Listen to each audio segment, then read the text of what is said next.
Hello, I'm Brody Kosira, joined by girls varsity head coach basketball, Kelly Kretz. and today we are doing an interview for your upcoming game against Chesterton. I know you have the big three with Cadence Clark, Lily Barnes, and Bree Cannon. This is their last year. So what's the mentality, and is it all go all in this year with them?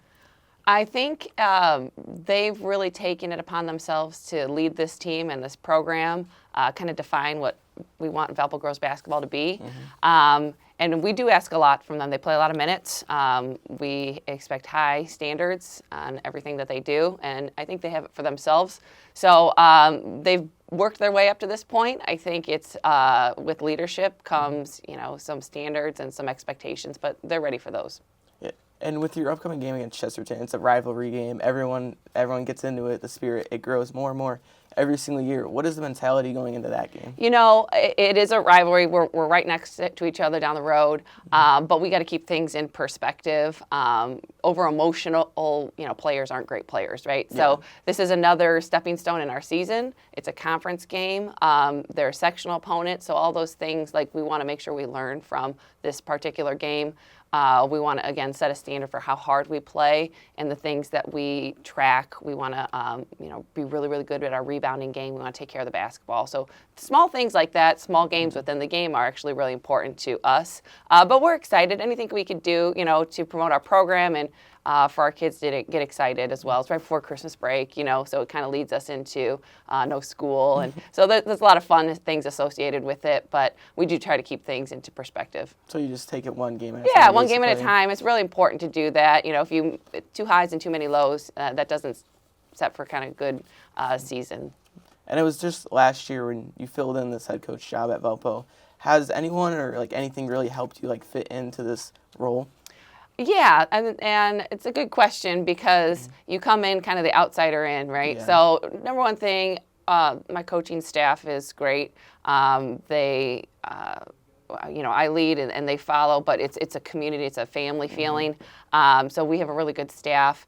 And the girls, they were very accepting to me and kind of my personality and what I like to bring to the program as well. So kind of those two things, administration's been awesome. But if it wasn't for the staff and the girls, it could feel like a little duck out of water feeling. But no, it's been really good, and we meshed right away. So I'm really blessed and thankful for that. Thank you, Coach Kretz, for joining me. I'm Brody Kosira, and this has been our interview with Coach Kretz, upcoming Chesterton game. Thank you. Hello, I'm Brody Kosira here at Chesterton High School, joined by Coach Candy Wilson of the Chesterton Trojans, and we're here in the gym here with the new scoreboard. Absolutely. How is this thing? This thing is a beast. It is. It's incredible. It's added a lot of excitement to our games. We also have some laser lights that are up there too that we use at the beginning of the games. It's pretty cool. It gives a college environment. It's really cool when the kids run out to it. It's really neat and when we announce. And I'm not going to lie, it's added a little beast to the front end of things and getting graphics ready and hype videos and everything. But it adds a really, really cool environment for the game. So we're excited about it. Talking about a change, you've experienced as girls basketball has definitely grown more and more as years have gone on. How has your coaching style changed with that? Wow, it's been a big evolution. I started out very young as a head coach, and I went through some really tough lessons. And I look back, and I'm not quite sure how I survived that, but it's evolved in a good way.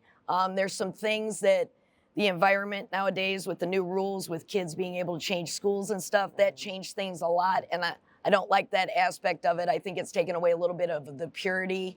I'm old school. I like to develop my kids from the bottom up. Through our kindergarten programs and things, and that element kind of changes that a little bit. So, but style-wise, through the years I've learned, offensively the ball's not always going to go in the basket, and if you can set kids up for good shots, that's all you can really kind of ask. But the defense always has to be there. So I've become a big one on your offense has to be driven from your defense. So we try and stop people from doing what they want to do, cause turnovers. Sometimes that works, sometimes it doesn't. But for the most part, that's been a big part of success for me, probably in the last 15, 17 years. So you're here in the gym where you actually played high school basketball. How Right. has that change been like since it's only been a year since Yes. you joined? Well, yes and no, because the gym, I'm older than you think. This wasn't the gym I was in. I'm in the one that is now grounded and destroyed, and the new YMCA is going on. But being at my alma mater, it definitely takes things to a more personal level. It's really great being home. I have been very blessed to be at 3 really great school systems, 4 actually, but 3 as a head coach. And each one of those has given me really good experiences. And you kind of find out the longer you do this that you circle back around and you work with a lot of people that you worked with when you were younger. So it's really, important that you build those strong relationships and you have a good reputation so that when you do want to come back somewhere that you've got that. But this place has great memories for me, and I'm trying to make some new memories too here. And the kids I have right now are a big part of that, and the coaching staff as well. Talking about them, Lindsay McGuffey and Reese Stillbeck, they have been your scorers, your rebounders to start this season. Sure. How have they really set this offense up? We actually have quite a few people contributing right now, and we don't have per se one person that's just making everything happen right now, and that's ideal on your team. You want scoring to be spread out. You want different people to be able to do different things, but Lindsay has really matured a lot. She's only a sophomore. Reese is only a sophomore, and that's pretty incredible. I know as a sophomore, I was not ready for the varsity level mentally, but kids nowadays get exposed to situations a little bit earlier, but that transition into high school, just the mental side of it is a lot. It's not the same as AAU. We have so much technology with Huddle now. Everybody is picked apart like a college game or a professional game, so video plays a lot into that. But Lindsay has really done a nice job taking on point guard part of the time for us, scoring inside, outside. She's started adding floaters and jumpers to her game, where last year she was just more of an outside shooter and kind of had that as her identity. So she's matured a lot in that aspect and has a voice now on the court.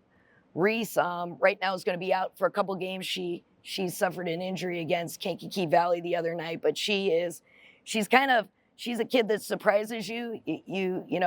Her identity's been a lot of volleyball, but she's really solid inside for us. Kind of a small post player for us, but she can shoot outside. She can post up. She gets a lot of rebounds. Does a lot of things naturally with a basketball savvy. But we also have Nevaeh Brandon, who's a junior on our team. She's the only junior we have. She's pretty electric, and she played a big part in our sectional championship game last year. She really came alive. So that coupled with Allison Van Cly, who's a senior, she's got injured in our Penn game the other night. She's going to be out a couple weeks, but she'll be back. Those 4 have kind of sparked our starting lineup quite a bit here lately. And then we have a freshman, Ella Boyansky, that's also in our starting lineup that plays like she's a seasoned veteran. So we have a lot of kids right now that are contributing. And one more question before we go. The big game that's always every year, the Valpo Chesterton game. Sure. How does your team prepare for that mentally? We've actually got a boys scrimmage squad we scrimmage against a couple times a week. Valpo is very physical. I'm obviously very familiar with them. They've got a lot of talented players. They play very fast-paced, aggressive styles. So we're trying to prepare ourselves with that. And right now, like I said, we've got a lot of younger kids on our team. So we have right now 3 freshmen on our varsity squad. We probably have 6 or 7 sophomores, just 2 seniors and a junior. So a lot of it is just getting experience with that. But they're multi-sports athletes. We have the Pack girls that all run track. Taylor Kizik, who's also a track runner, cross country, golf. So there are so many kids contributing right now that we can't rush the experience part of it. Yeah. So we're trying to give them as much experience and practice that we can. And hopefully, that game will be a test. And then we get towards sectionals. That's going to be the ultimate test and our ultimate goal. So, well, I want to thank you for letting us come out here and interview you before this game. We appreciate it. This is Coach Candy Wilson of the Chesterton Trojans. I'm Bertie Kosierra. Thank you for watching.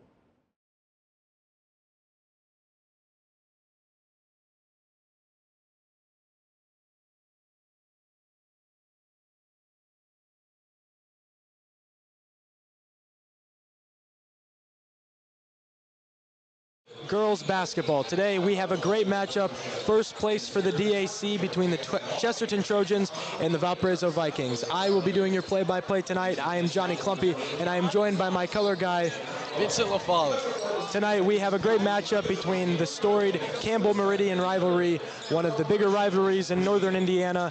Two teams that met in a sectional last year. It's a huge game for everybody in the region, but last year the sectional matchup between these two teams was close. It was a 7-point Valpo win that needed a clutch 3 from their star Lillian Barnes late in the game to take the lead and lead Valpo to the win, as Valpo comes into this game carrying a 6-game win streak over Chesterton. So we are going to take it to our keys to the game.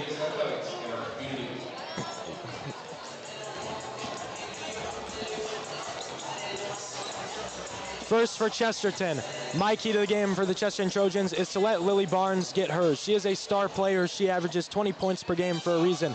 It'll be hard to contain her from getting 20, but last year what led to a close sectional matchup was containing the rest of the Valpo roster, who has some very talented players. Vincent, your key for Chesterton is what? Your key for Chesterton is? My key for Chesterton is get open looks. Just wait for good looks. You know, it's really important that they wait for good shots to come their way, not force anything, and just take high percentage looks throughout the game if they want to stay in this one and have a chance at a win. Yeah, and that's what helped that sectional game last year. They didn't rush to anything, as 33-26 is a low-scoring game, and that's what led to the success for Chesterton, was getting those good looks and being able to hit them. But as we go to the Valpo side of things, the home team in tonight's matchup, my key of the game for Valpo is take care of the ball. This is a Chesterton team that's coming off a game where they pressured a lot, and they also run a 1-3-1, a Coach Wilson's staple is that 1-3 run zone. Valpo has to be able to take care of the ball and not get careless with it, value each possession. And then my key for the game for Valpo is full court pressure. You know, that's their main defensive strategy. They often use full court pressure even early on in games, and they keep it throughout the game. And it's really important that they do that well throughout this game to force Chesterton to take bad looks and have poor possessions and really put together good defensive possessions.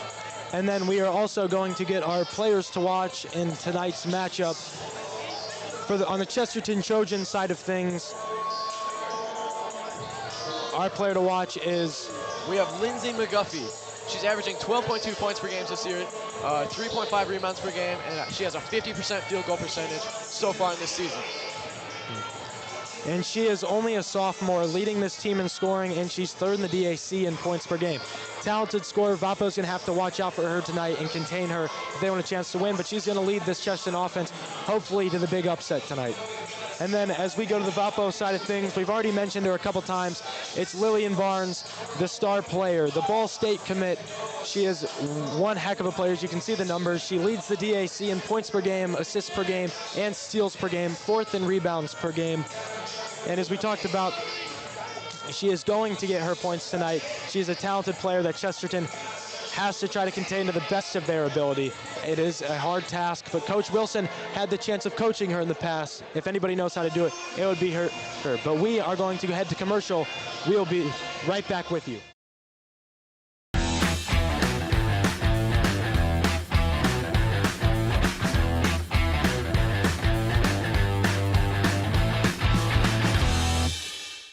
We are just 6 minutes away from the national anthem here, but we have some good games going around in this region in northwestern Indiana.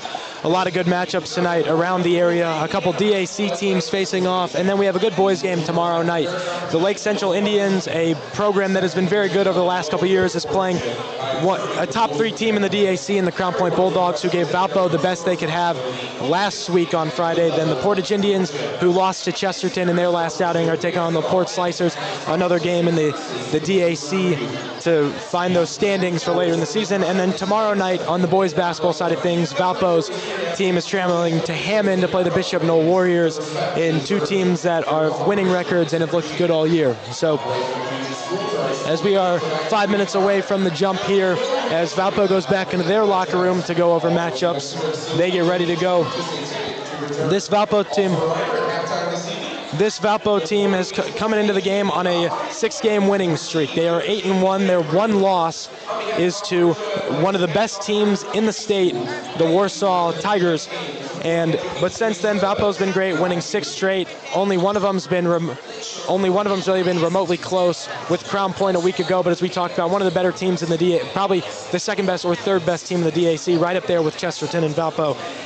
And on that side of things, Valpo carries a 7-game winning streak into tonight. So that's Chesterton's motivation. They want to get out of that. They want to avoid the extension of this losing streak, as they want to prepare for, not only this would be huge to have the jump, be 4-0 in the conference, and have the tiebreaker over Valpo as we get later into the year, but also this is a possible sectional opponent. They have played the past 3 years in the sectional that is added, but they have not been able to get them in the sectional. But we will be right back with player intros after this break.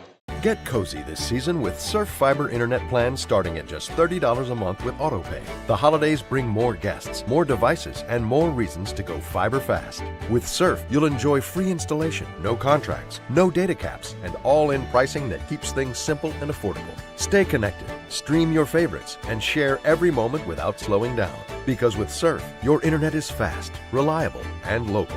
Get Surf Fiber Fast Internet today. Visit surfinternet.com for more information.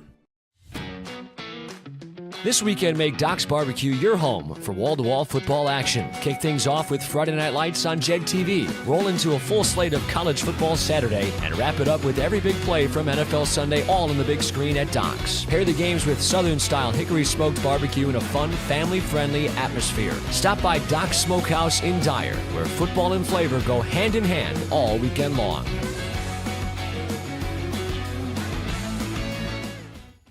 Chicago, get ready for a fun night of music. Hannah Geiser and her band are coming from Nashville to play at Carol's Pub, the famous country bar with neon lights and good vibes. They'll play songs that mix 70s country rock with modern stories, and you'll even hear some brand new songs no one's heard yet. So grab your friends, come enjoy the music, and get your tickets before they're gone. General tickets are $8 while table tickets are $20. Hannah Geiser, live at Carol's Pub. Don't miss it. And we are back in Viking Gym, 1:50 till the player intros, but we have the starters up here in the booth. Vincent, I will let you talk a little bit about the Chesterton. We'll go with the away team first, the Chesterton Trojans, with Allison Van Cly, Novea Brandon, the 2 captains of the squad, Ella Boyansky, Lindsay McGuffey, the leading scorer and our player to watch, and then the final starter, Reese Dilbeck, the forward. So you've been able to see these stats. What do you think to expect from these starters tonight? Oh yeah, I think we're going to see great performances on both the offensive and defensive side of the board. Allison Van Clizone, I'm going to want to look at too. She's leading the team with 3.6 steals per game. That is a great number, and I think that could be that could play a role in this game as we go on. Yeah, absolutely. And to the point, she is also one of the captains of this team. So you kind of expect sometimes it's the leading scorer, but Allison Van Klein, not the leading scorer of this team, but though she does the little things right. Obviously, 3.6 steals a game. Hard-working defender is going to earn you that captain role. Novea Brandon, another one of the captains. She's going to move the ball for these Chesterton Trojans. Second in the DAC in assists per game behind Lily Barnes with 3.3. And then Ella Boyansky, another good scorer, 10.5 points per game for the Chesterton Trojans. She's really good. And then what do you expect from Lindsay McGuffey? We've talked about her a little bit, but go into a little more detail about what you expect from her tonight. Oh, I think we're going to see a lot from Lindsay McGuffey on the offensive side especially. She's third in the DAC in points per game. She has the most 3 points made in the DAC so far in this season. And she's averaging 12.2 points per game, 3.5 rebounds per game, 2 assists per game. Just great on all sides of the ball, and I think we can look for a good performance. And we will be back with you after the national anthem. Hello again, everybody. This is Matt Maloney of the Matt Maloney Real Estate Group, powered by Keller Williams of Northwest Indiana. The region is a beautiful place to live, and I've soared to new heights to market your listing to the best and widest possible audience. Call me today at 219-301-0477 or visit mattmaloneyrealtor.com and let's get started. It's not baloney. I'm Matt Maloney.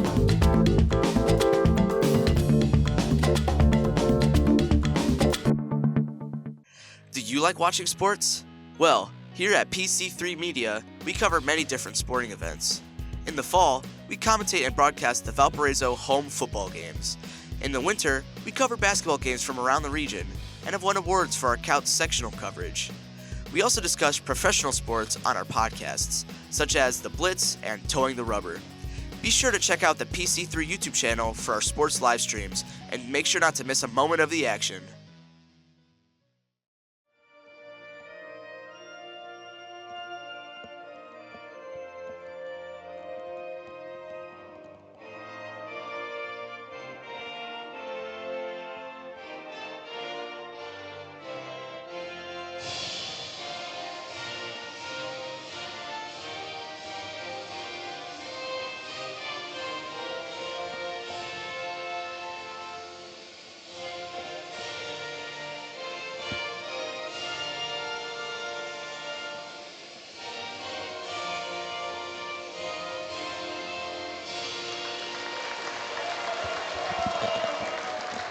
Well, we did miss one starter for the Chesterton Trojans before the break. Their sophomore forward, Reese Dillbeck, and so far this season she has been one of their most efficient players, 49% field goal percentage, and she has recorded their team's only double-double, while also she has provided 2.2 steals per game, another great defensive player for their team.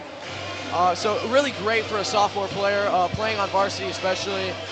She has really been impressive for this Chesterton team. and then on the Valparaiso side of things, we've already talked about her a lot. Senior guard Lillian Barnes, you know the story. One of the best players in the DAC. I mean, she's been the best player in the DAC the last 3 years, a 3-time DAC MVP all 3 years of her high school career. Incredibly impressive as she chases her 4th this season. Then we got the rest of this talented team. Delilah Kincaid, number 32 for Valpo, their team's second leading scorer with 11.7 per game. And then we have Cadence Clark, another guard, a Grace commit, as she will be playing collegiate basketball next year. The team's best three-point shooter. Expect her to get a lot of looks from beyond the arc tonight.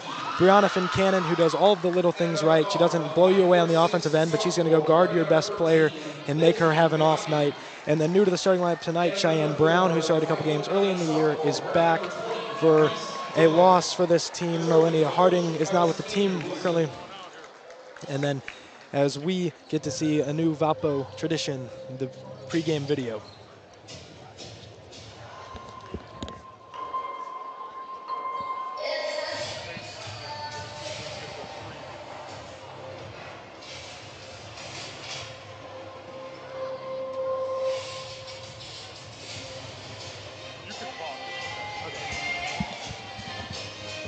Yeah, Cheyenne Brown, another good defender and three-point shooter. She's top 10 in the DAC in three-point makes and 7th in the DAC in steals.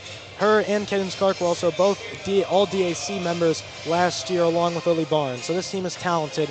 And on a night where a lot of hardware is going to be handed out as the Valpo High School is commemorating their 2024 state champion baseball team tonight at halftime, this girls team has been a juggernaut in Northern Indiana the last couple of years ago. They've won back-to-back regionals, 3 consecutive sectionals, but the big story of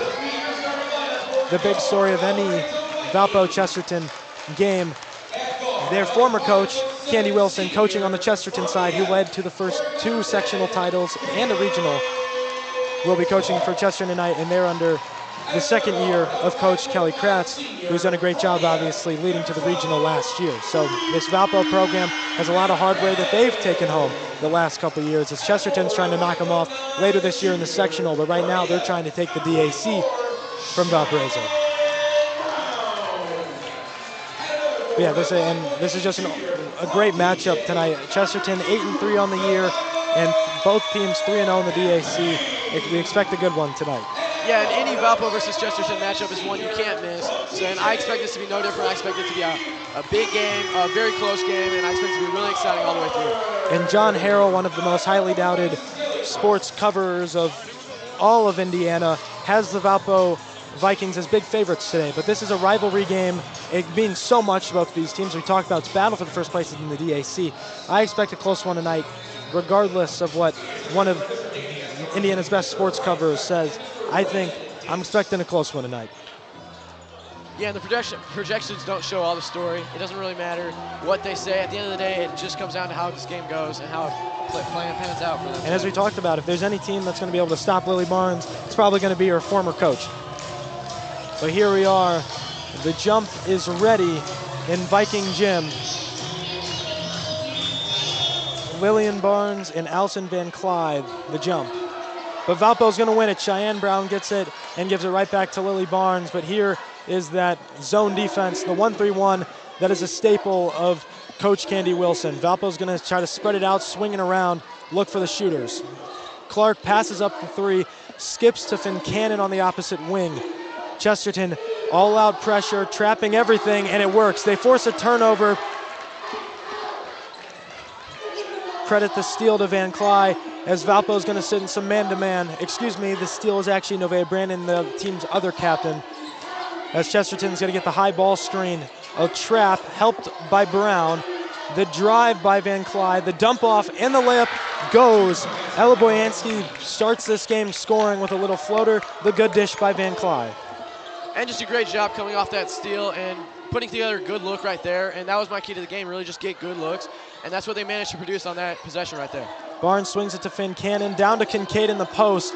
She loses it, poked free by Dilbeck low, and Chesterton's out running the floor, but they miss their fast break opportunity. Lillian Barnes goes behind the back. She's going to look to push. A lot of contact. Foul is called. Credit it to Ella Boyansky. Her first. So high pace early in this one, but this Valpo team loves to push the ball in transition, and Chesterton has gotten 2 steals, which are leading to 2 transition looks for them. Yeah, and this is just the start of what I think could be a really great game defensively for both teams. Kick to the corner. Clark misses long. Barnes got the rebound, but also missed. Barnes and Kincaid trap the inbounder, but Valpo's bringing some of that pressure that you expected, Vincent. And a drop on the corner, foot on the line. Nevaeh Brandon. It will be Valpo ball. That's one of the results of some full court pressure, as you can see right there. Just sloppy play, and it led to a sloppy pass that went out of bounds and gave Valpo the ball. And that's really the goal of their full court pressure, is just make Chesterton make mistakes, and they're going to be looking to do that all night long. Speed them up, let them make the mistakes. Kincaid kicks to Fincannon for the 2, and her mid-range goes. So the starter with the least amount of points per game starts Valpo scoring tonight. A good spot up off the kick from Kincaid. Yeah, so how's that mid-range looking for you now? That looked pretty good right there by Brianna Fincannon. This is a team that does love to shoot the mid-range jumper, but that was a good look from the elbow. Brandon tries a deep 3, long off back iron. Barnes the rebound, and Valpo's out and running. They have numbers up to Brown, who can't handle it. Another Valpo turnover. That's 3 very quick turnovers for Valpo. Yeah, and just a little rush there, trying to get the fast break points, and just couldn't quite hold on to it as she went for the quick lay. Absolutely the right look, just they fail at the opportunity. Clark bringing some pressure, more of an offensive shooter, but she's going to bring good ball pressure here on Brandon. She avoids the 5-second call as Fincannon picks up McGuffey, the team's leading scorer, out, and Brown's going to help. Fincannon falls down, bodies are on the floor. Deflection, Clark goes down to Brown. Another body hits the floor. Credit that foul to Cheyenne Brown. Yeah, and we're seeing some really tight defense by both teams so far. As you see Valpo there putting a little help defense on Chesterton's players and really just forcing some sloppy play. It ended up being a foul on Valpo, so they will not benefit there. Yeah, I think we'll see a lot more of that as we keep playing. It's the right help side position, just hit him too much contact as Chesterton swings it around. The motion offense, baseline drive, Kincaid is there. She can't fully grab it. It's back to Van Clyde, out to Brandon. She kicks, McGuffey 3, and it's butter. The team's leading scorer hits the team's first 3. And that's what you and Brennan, like you, Chesterton's going to have to keep hitting those, yeah. Sorry. Vincent, If like they you want to sorry. stay on the right side of the ball, you know, those open threes, those can really be a game changer in a game like this. Trap on the ball. It's a jump ball that'll go to Chesterton. I was just going to call you right. Chesterton's both of their buckets have come off great looks, so you were right. They're taking the time. That's a long offensive possession, but it gets a great wide open 3 for your leading scorer. So perfect offense from Chesterton as Valpo drops into a 2-2-1 press. Yeah, and that's really also what you expect to see out of Lindsay McGuffey. She leads the DAC in 3-pointers made, and she's just adding to that here. and a near 10-second. Coach Wilson calls timeout. It will be a 30-second, so we will stay here for this timeout. But the pace has been high, but a lot of turnovers kind of in this realm. But these are two teams that turn the ball over a decent amount. Valpo averaging 15 a game, or 14.9 per game, and Chesterton averaging 16.9 a game. So call it 17 and 15 apiece for each of these teams. And that's kind of been a story with the Lily Barnes years. In her 6 career games against Chesterton, she herself is averaging 5.8 turnovers per game, which is unexpected to see from this talented of a player. But obviously the ball's in her hands a lot, so you do expect a couple turnovers. But Chesterton has been able to force a lot of turnovers, including a 10-turnover game in one of the previous matchups with Lily Barnes. But Valpo going to continue that pressure that kind of fooled Chesterton, forcing them to call an early timeout. This time it's more of a 1-2-1 diamond press, but Chesterton easily gets it across. But Valpo's going to continue to trap. One more to the corner, no shot. Inside, Dilbeck, spin move, but it's blocked by Kincaid. And then the ball hits the floor, bodies hit the floor, no foul. Fincannon's on the floor, and they call a jump ball, which will give it to Valpo. And that right there was not really a great look for Chesterton. It looked like the opposite side was open. Had she decided to dish it out, just not really the look that they're going to be trying to take as this game continues, yet they still hold the lead. Yeah, the opposite off elbow was a good look. Obviously, you like the drop step from your forward, but Kincaid plays great defense. Clark in the corner, can't leave her open. She does miss her second attempt of the game. Ball's back out to Lily Barnes. Her try, no. Valpo gets another offensive rebound. It's Fincannon into Kincaid, who misses her layup. A lot of contact. The ball's all over the place, and it goes out of bounds off Valpo. And great hustle to get to that ball. Lillian Barnes was running around the entire key, just trying to get that ball. Almost saved it there, but Chesterton gets the ball as it went out on Valpo. A lot of loose balls and good hustle from both of these teams. There's a lot of 50-50s. Valpo missed their opportunity inside, near travel, but it is turned over anyway. Kincaid up to Clark, who's got a one-on-one. She pulls a short mid-range, can't hit it. Cheyenne Brown in there for the offensive rebound, and she gets 2 on the offensive putback. Cheyenne Brown makes it a 1-point game in the first quarter.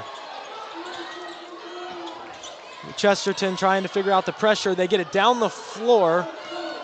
Inside, Dilbeck gets this one and the foul. Chesterton, opportunity at old-fashioned three-point play. Dilbeck makes up for the blocked shot with an and one.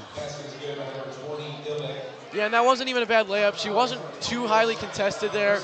Got the layup off the glass in and got the and one. Exactly what you want to see as Chesterton's head coach. So Cheyenne Brown has now has 2 fouls. She will take a seat on the bench. Allison Sedevic, the sophomore guard, will come into the game. Another one of those key rotation players. This one's fought for, and it's picked up by Sedevic. So she gets a rebound right into the game. But Chesterton, they switch to a 2-3 zone. No more 1-3-1, which is usually the expected, but they're going to switch defenses, and it works a steal. Lily Barnes got a lot of the ball, but also a lot of the body. Her first foul. And that's a key for Valpo across Lily Barnes' career. She has struggled with foul trouble in important games. Yeah, and that's what you expect out of teams who play tight defense like this, especially in fast-paced games. You expect to see a lot of turnovers and a lot of fouls, and we'll have to see how this could lead to foul trouble down the line for either of these teams. Double screen set for Brandon. She passes up the 3, kicks across. A three-pointer is put up, and it's good. Macy Pack, the freshman, in the game and gets a 3. Chesterton's got a 6-point lead. They switch up the defense again. Fincannon passes out to Barnes, who passes up an open look. She dribbles, but she's doubled. She leads Delilah Kincaid into the opening. She doesn't get it. Clark gets it on the one more 3, and her 3's good as an answer. Lead back to 3. Cadence Clark makes her first of the game. Yeah, and she's 6 in three-pointers made in the DAC, as she's another one of the prevalent shooters in this matchup that we can look forward to seeing, especially from beyond the arc. And you just can't leave her open either. A steal from Fincannon. She gives to Barnes. Hesitation inside, a lot of contact, but the floater goes, no foul. Lead back to 1. Valpo's got a little 5-0 run going. Yeah, we've seen Lily have the ball quite often so far in this game. Just her first score of the game, though. High pressure. The deflection by Sedefic. but it's passed around. Kincaid forces a turnover. Fincannon's the one we're going to credit with the steal. Nearly over the back, but they get it to Clark. She kicks to Kincaid in the corner, baseline drive, and they're gonna call a push. Couldn't see who it's on.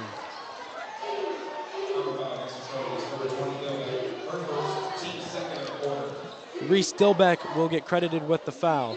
Valpo's communicating they're out of bounds under play. They set up in a box alignment.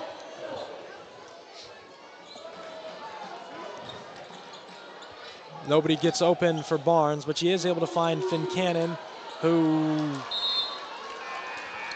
bad pass to Clark in the corner. Yeah, and we've already seen a lot of turnovers in this game. We can expect a lot more as well, just with the style of defense and the great defense these teams play. That could be a factor in this game, a huge factor at that, as we go forward. Deflected, but they're going to give it to Valpo. I didn't see it. I was talking with our producer. So Valpo has it, down one with 1:54 left in the first quarter. Another box set. This time it's man-to-man. Clark opens up in the corner. She tries another three. It's short, tipped by Sedevic, but it goes right to a Trojan player, and Barnes picks up loose change, pushes in transition, but it's batted away from her. A really good effort by Macy Pack, who forces a steal. Up ahead, McGuffey goes inside. Fincannon nearly gets the steal. It goes out of bounds off Fincannon, but both these teams need to slow down. Yeah, and both of these teams, of course, do need to slow down. You know, a lot of turnovers so far, and just slowing it down could just control the ball, control the possession, and just limit the turnovers could be the key as we continue in this ballgame. Valpo gets another deflection, but yeah, absolutely, Vincent. And this is, I mean, these two teams, they pressure. Chesterton's going to be switching up, throwing so many different defenses at you. Taylor Kissick comes in for Allison Van Cly, the freshman who's been a good rotation piece for these Trojans. She gets McGuffey open on a screen, but Barnes switches on to her. Macy Pack, a good drive, but she throws it right off a Valpo player out of bounds. Yeah, we're seeing a huge development going on. Just hands in the passing lane almost every single time. Just a lot of tips by Valpo and by Chesterton as well. And just Valpo has not gotten it to go their way yet. Alyssa Bergler checks in for Brianna Fincannon as she's in the corner playing some defense. Swung around the arc. Barnes is now McGuffey's matchup. They double the screen. It's thrown away. Bergler saves it. Then it's taken away from Sedevic, tipped out by Chesterton. It'll be Valpo basketball going the other way. A lot of hustle from both these teams. Both teams are getting in passing lanes. They're getting deflections. They're diving for loose balls. You got to love the high intensity of this rivalry game. You can feel it both on the floor and in the crowd tonight. Yeah, you can tell these players are stepping up. They're great defensively, but just really stepping up on both sides of the ball. Barnes hits the floor, no contact. Foot on the line, two from Kincaid isn't good. It goes through Sedevic's hands. Lily Barnes picks up more loose change. She drives inside, kicks. They call a jump ball. Lily Barnes is holding her arm, so I don't think she agrees with that call, but it will be Chesterton basketball. As possession arrow will go back to Valparaiso, meaning they'll probably get the ball to start the next quarter. But with the way the hustle has gone this game, expect possibly another jump ball in these last 45 seconds. Yeah, we really have yet to see a slow possession. This is shaping up to be one of the slowest ones yet as they take it up the court. Yeah. Barnes pokes it out of bounds. Hitting the deck is McGuffey. No foul is called. The Chesterton coaching staff is not very happy about it, saying Barnes got it with the hips. Yeah, and Valpo's got to watch the reaching.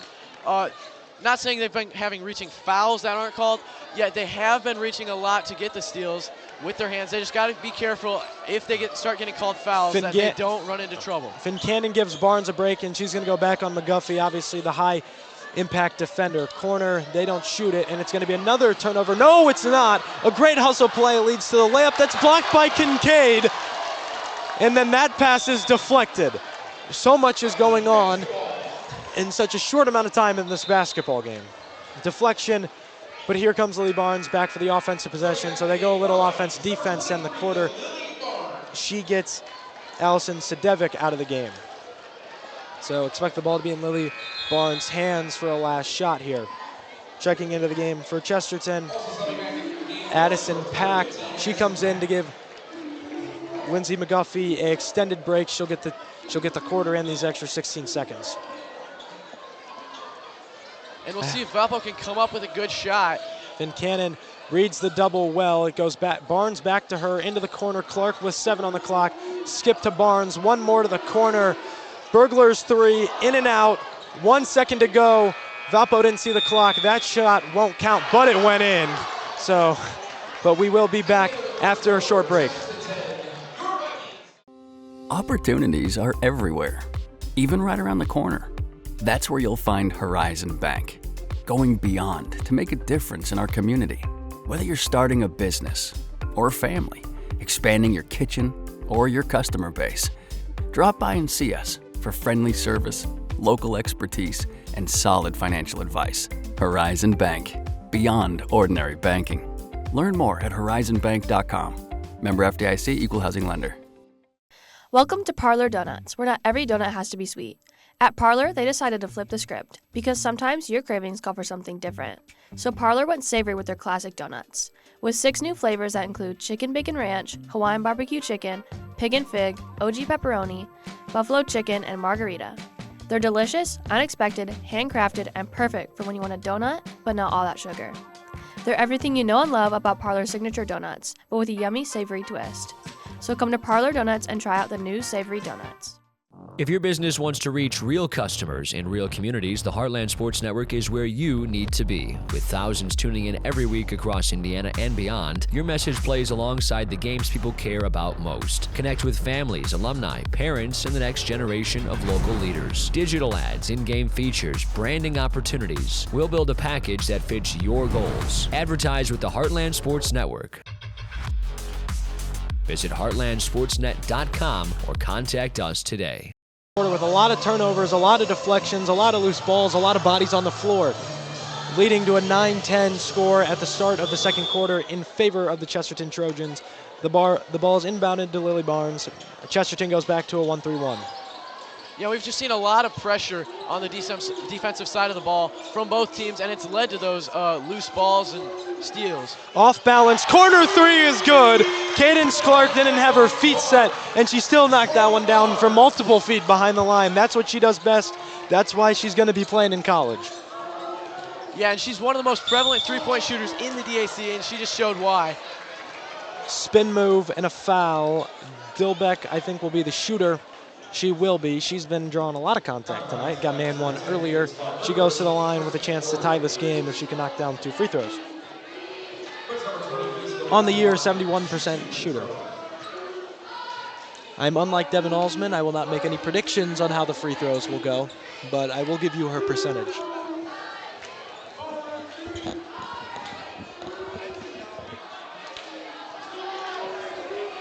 Dilbeck's first attempt from the line is good. So, Vincent, what have you seen from these two teams tonight that has led us to this 12-11 start? Well, like we've been saying, really, just the defensive pressure has been there the entire time from both sides, forcing all these loose balls, a lot of tips, and a lot of steals in the early goings thus far. I'd assume blood is on the floor. I don't even... Dilbeck's not getting any attention from the medical staff, so... Yeah, I didn't see anything. No, the refs are just pointing right at the G in the Vikings, right by the free throw line. Arkham, Valpo's athletic trainer, out onto the floor. He's using some of that magic blood spray that gets it, somehow clears it perfectly. I don't know what that stuff is, but it does a really good job. So... And he gets some chance from his student section, and a towel comes out, so we get an extra extension to talk about how this game has gone. It's been the pace, right? The pace, the defense, the turnovers, the deflections. That's been the story of the game. The offense, when they get a shot, teams are making them. It feels like it's been an efficient shooting night for both teams. Like, they're not missing a lot of good looks. It's just that they're not getting a lot of looks because of how the ball just... It's been a pinball tonight going back and forth between the two teams. Yeah, the struggle so far this game for both teams on offense has really just been controlling the ball and keeping it, not letting it go out, get tipped, get stolen, or even just getting fouled at that rate.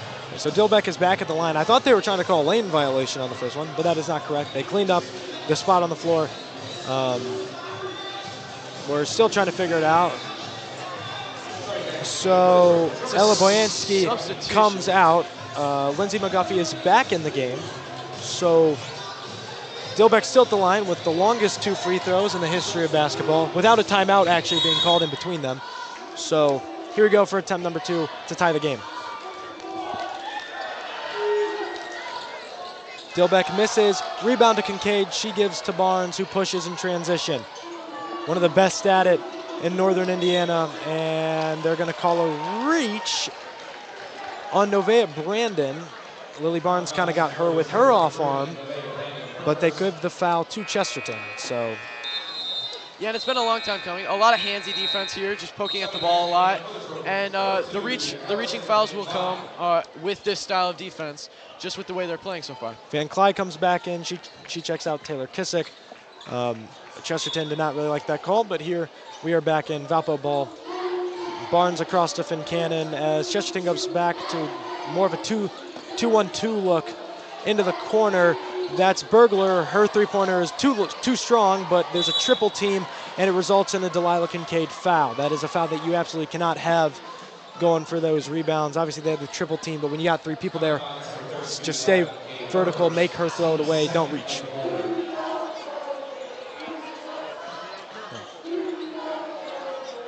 Yeah, and could have opened up something long, but that's more at the pace of this game. It's picking up full court. Could have led to another turnover, but it leads to a foul this time. Yeah, and on that one, they got to be just careful about those triple teams on the other side of the court away from their basket. A run and jump from Lily Barnes that leads to a turnover. They say it was not deflected, so it will be Valpo ball. And great timing by Barnes, just jumping in there and forcing the bad pass right there. The delayed run and jump trap as Fincannon and Barnes pass it around against a 2-3 zone now. Barnes is trapped, she looks for Kincaid, she threw it away. Another turnover in this one.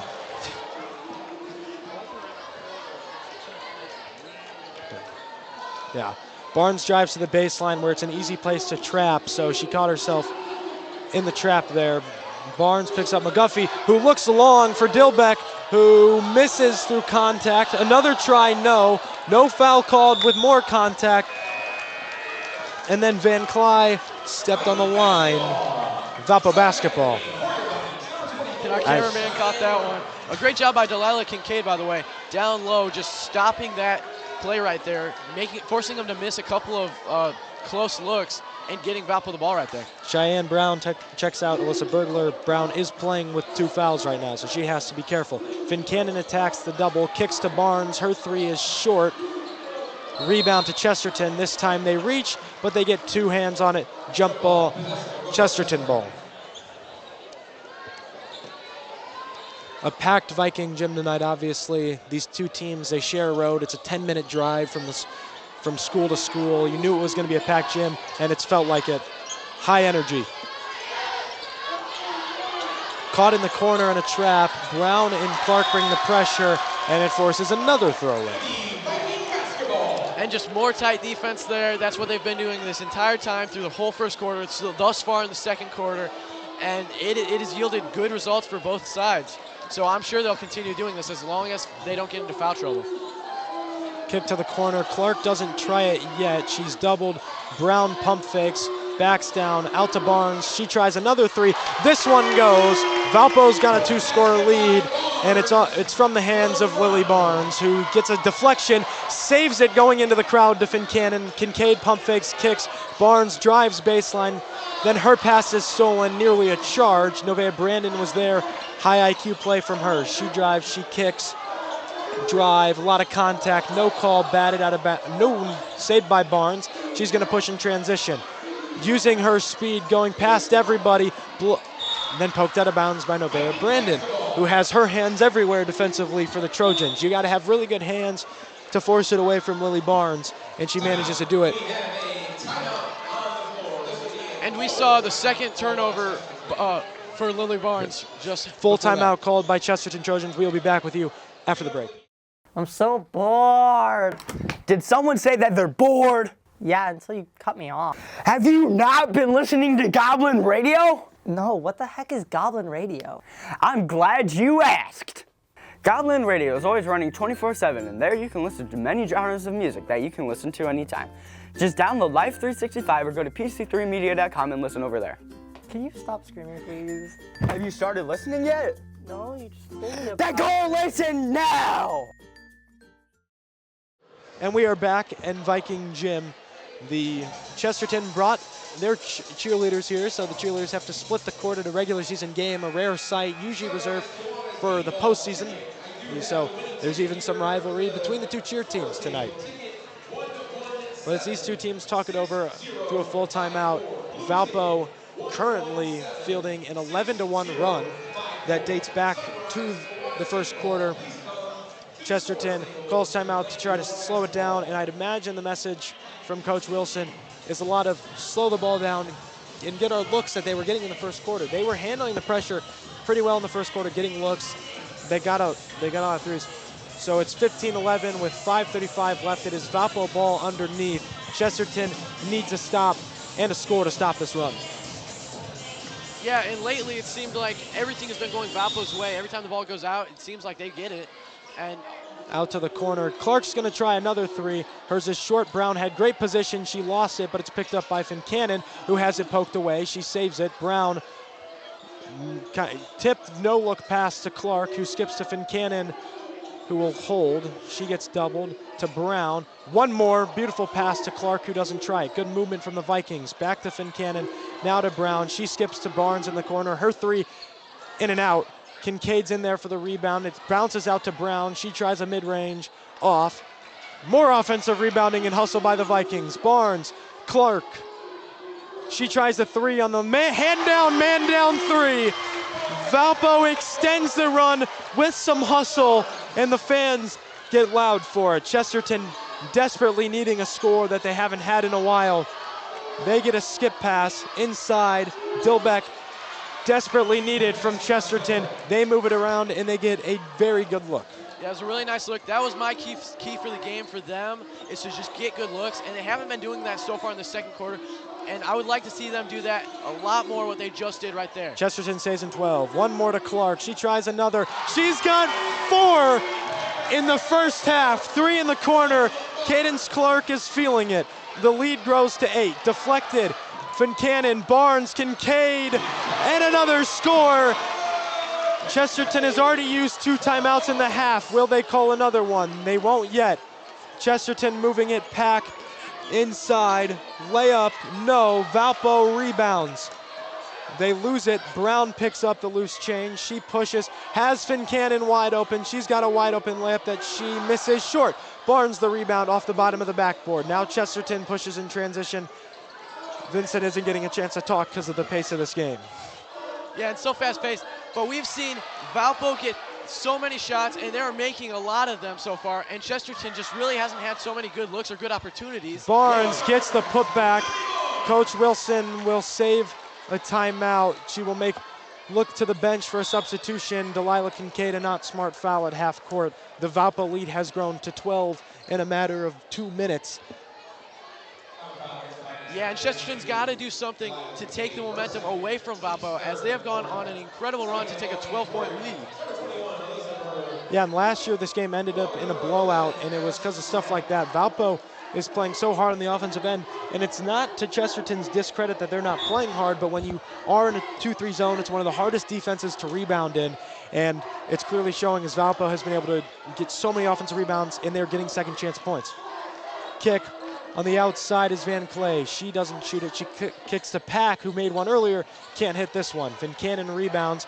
She has Sadevic running the floor and Burglar running the floor. She gives it to Burglar, who gets out of the double team with a good pass fake, shoots a 3. It's off Valpo. It's off Allison Sadevic. We're going the other way. Chesterton ball. And a good break for Chesterton, as hopefully they can use this to maybe take down Valpo's run a little bit and just chip away at the deficit they now have built against themselves. The total run for Valpo is a 21-3 run. Yeah, and Valpo is getting it done without Lily Barnes leading the scoring. Chesterton has not been able to contain the others tonight. Chesterton having to play offense near the volleyball line due to the Valpo pressure. It's swung around. Van Clyde gets it. A long floater bounces off. Briefen Cannon the rebound. She gives to Barnes. Valpo's going to look in transition, and a foul called on Macy Pack. So the lead is now 15 for Valpo, riding a 25-3 run. Senior Addie Bowen checks into the game for Briefen Cannon. Yeah, and we saw right there another rough look for Chesterton. They really have not mustered up a very good attempt this second quarter. And so that's what pressure does. It kind of forces you into tough shots, and they're speeding up, forcing tough shots. A deflection here. Clark doesn't try this one. And I think a three in the... An offensive foul called on Addie Bowen, who gets into the stat sheet with a foul right away. So, interesting, I didn't see it, so. A push low, probably, so moving screen most likely, or she was trying to get some post position. Chesterton gonna swing it around, loose ball again, out to Brandon, who tries one from deep. She cannot hit. Barnes somehow in there for the rebound, goes behind the back, loses it, picks it back up. She has a dribble, she lost it again, picked up by Chesterton, who dribbles it right away. That's dangerous with the way Valpo's trapping. Macy Pack hits the floor, deflected off Barnes. And another incorrect. turnover. No, Chesterton ball. So the PA announcer was incorrect. No, it is Valpo ball, sorry. He was correct. So many deflections, I don't know where the ball's at.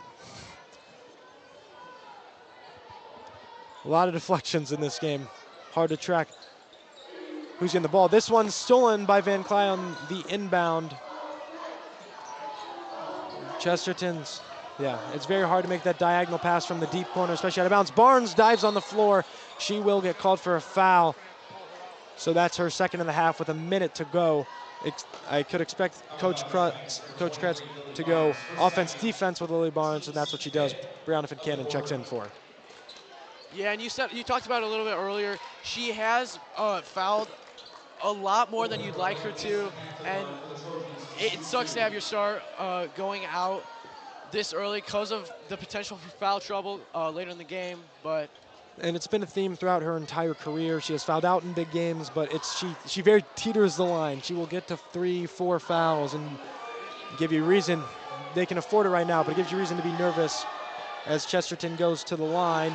This one's no good. Macy Pack misses.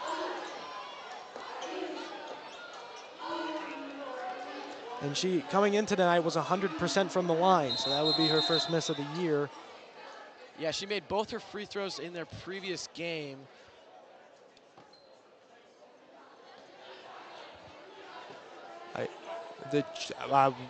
The ref made a signal. I don't know if he's talking to the players or the male cheerleaders of Valpo. Yeah, it looked like he was directed at the cheerleaders. I'm not sure what happened. I was not looking in that direction. So now Valpo's student section gets into it more, but the free throw is good. So now Chesterton's going to pick up full court, try to get back into this one. Sedevic makes an amazing cross-court pass.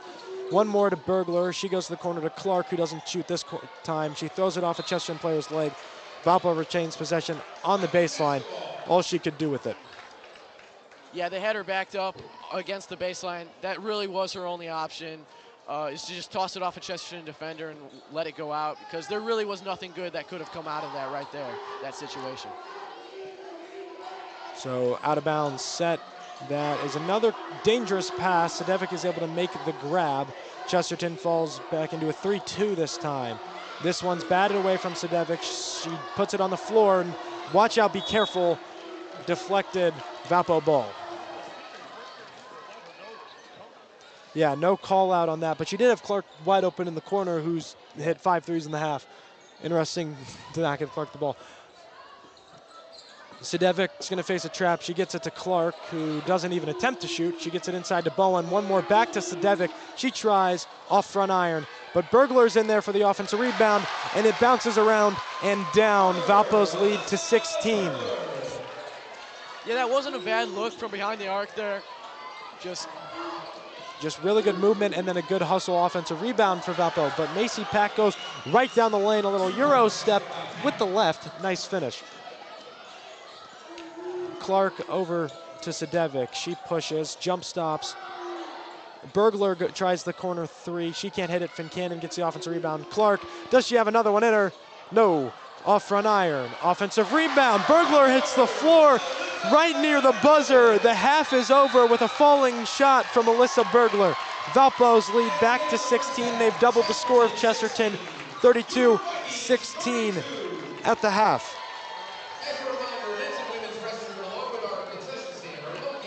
Stay with us. We'll be back in a little bit as the Valpo baseball team gets their rings from their state championship a year ago. But be with us. We will be back after a short break. Hi there, welcome to Parlor. What can I get for you today? Could I get a white chocolate blondie and a chocolate donut? Yes. A chocolate and white chocolate blondie. Coming right up.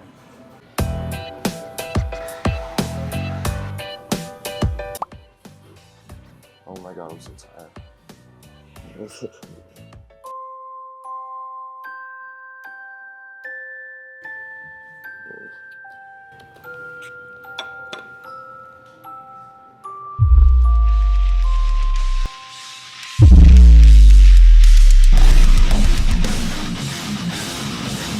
Oh, I love Parlor Donuts! I love Parlor Donuts! I love Parlor Donuts! I love Parlor Donuts! Oh!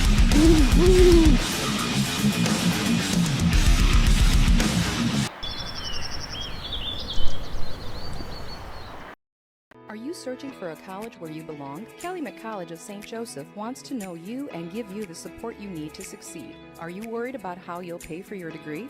95% of our students receive financial aid, including scholarships and grants. Need some extra help with your classes? You'll benefit from our small class sizes, free tutoring, internship planning, faculty mentors, and so much more. Come experience our accepting, supportive college family for yourself. Schedule your campus visit and apply at ccsj.edu. Another boring day on the internet. Hey, what's this? PC3 Media? Ah! This is insane! I'm in the PC3 website. Look, they have PC3 TV, where you can watch old archives and films. And they even have PC3 Films, where you can watch films made by students. And they even have sports, where you can watch live broadcasts of football and basketball games. And they even have Goblin Radio. Who'll let goblins have the mics? If you're bored and looking for something to do, PC3 Media is the place for you. I'm gonna check out PC3Media.com.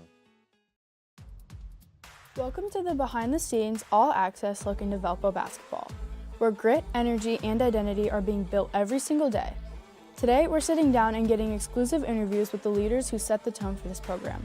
First up, we have Coach Liskey, kicking us off with some insight into the kind of team culture he tries to build on and off the court. My name is Ben Liskey. I'm the head boys basketball coach here at Valparaiso High School. One of the reasons actually I love team sports and one of the reasons I'm a coach is I love when a group is trying to pursue goals together. And that's what I think the ultimate goal for culture happens to be, is to establish togetherness. It's one of the words we use when we break our huddle, is we're gonna pull for each other, we're gonna fight for each other. And we want to go achieve those goals of winning basketball games and facing adversity and overcoming it and growing. As Coach talks about facing adversity, Braden Waters gives us his excitement about the energy, size, and athleticism that will be used during Valpo's season. I'm Braden Waters. I play mostly the wing for the Valparaiso Vikings. You know, we're really energetic and got a lot of size this year compared to our previous years. So, you know, we're able to play a lot of zone and we're able to rebound a lot better. Even though we're working on it, we still rebound pretty decently well. So we're able to get out in transition as well, you know, with our, you know, getting rebounds, kicking out to people. So it's really good being, you know, long and tall. So. Meanwhile, Coach Liskey is hoping to build a culture of many different mental aspects for the players. I also want to build a culture of mental toughness where we're pushing ourselves every single day and trying to get outside of that comfort zone, because all the growth takes place outside of that comfort zone. So togetherness, mental toughness, physical toughness, those are kind of the key hallmarks that we have and that we want to be building upon here at Valpo. Up next, we're sitting down with Nas White, a player whose presence, leadership, and work ethic are helping this team shape its identity. Let's hear how his team is different from the others they play against. Nasir White, wing. I feel like our team is like really connected, like on and off the court. I feel like we really bond really well, which I feel like is important for teams to have. And I feel like without that, like a lot of teams could lack a lot of things on the court when they don't have that type of bond off the court. Valpo basketball is building a tougher mindset, a stronger culture, and a style of play that sets them apart. From Coach Liskey's vision to the players' focus and leadership, this team is locked in and growing every day. For PC3 Media, I'm Layla. Thanks for watching. If your business wants to reach real customers in real communities, the Heartland Sports Network is where you need to be. With thousands tuning in every week across Indiana and beyond, your message plays alongside the games people care about most. Connect with families, alumni, parents, and the next generation of local leaders. Digital ads, in-game features, branding opportunities. We'll build a package that fits your goals. Advertise with the Heartland Sports Network. Visit heartlandsportsnet.com or contact us today. Get cozy this season with Surf Fiber Internet plans starting at just $30 a month with AutoPay. The holidays bring more guests, more devices, and more reasons to go fiber fast. With Surf, you'll enjoy free installation, no contracts, no data caps, and all-in pricing that keeps things simple and affordable. Stay connected, stream your favorites, and share every moment without slowing down. Because with Surf, your internet is fast, reliable, and local. Get Surf Fiber Fast Internet today. Visit surfinternet.com for more information. For over 140 years, the Central Midwest Carpenters have built our communities in Northwest Indiana. Are you ready to join the effort? We have long-term work, competitive pay, and the best benefits in the industry. We pride ourselves on innovative training and commitment to worksite safety. Earn as you learn as an apprentice. A solid career built on a solid legacy. For more info, go to carpenters.com.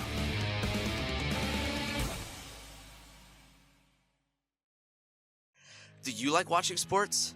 Well, here at PC3 Media, we cover many different sporting events. In the fall, we commentate and broadcast the Valparaiso home football games. In the winter, we cover basketball games from around the region and have won awards for our Couch sectional coverage. We also discuss professional sports on our podcasts, such as The Blitz and Towing the Rubber.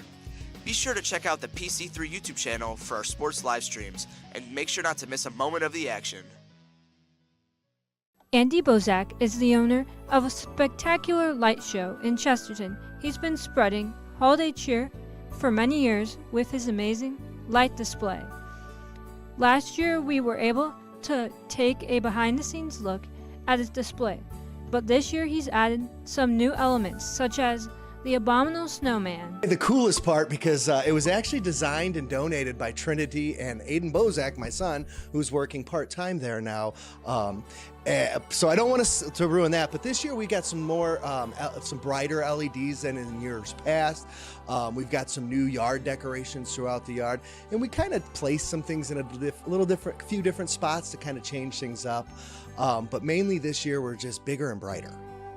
Andy's son, Aiden, had the opportunity to build one of the spectacular displays for the Bozak Light Show, taking great pride in his work.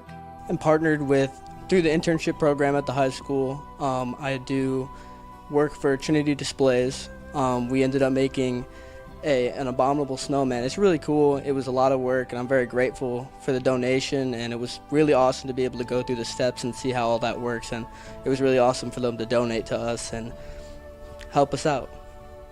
Andy's daughter also enjoys helping with the light display and looks forward to each holiday season. I have been helping for about, I would say, 8 years, something along those lines, close to that. I personally like to just help with everything. Like, there's so many things going on, there's so much to do. You can't really just get stuck on a project because there's so many other things that you could help with. Coming up on December 15th, which is a Monday from 5 to 7 p.m., we actually have the Grinch and Santa Claus coming to the house, along with maybe Mrs. Claus. We're waiting to hear. She was a little down under the weather, but from 5 to 7, we'll have the Caring Place people out here. We'll be giving out free hot chocolate, free candy canes. You'll be able to socialize with the people from the Caring Place and get some free pictures and get messed with by the Grinch. He's pretty darn funny if you guys happen to show up. Come join the holiday fun and see the spectacular Bozak Family Light Show from 4:30 p.m. to 10:30 p.m. Monday through Thursday, or Friday through Saturday from 4:30 p.m. to 11 p.m. until January 2nd. 100% of the donations go towards the Caring Place. For PC3 Media, I'm Stacy Clark, signing off.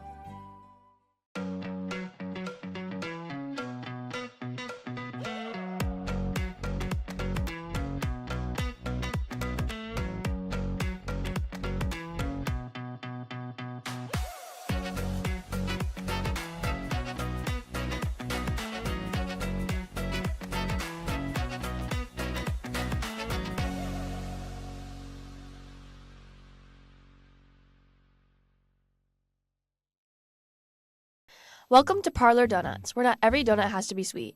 At Parlor, they decided to flip the script, because sometimes your cravings call for something different.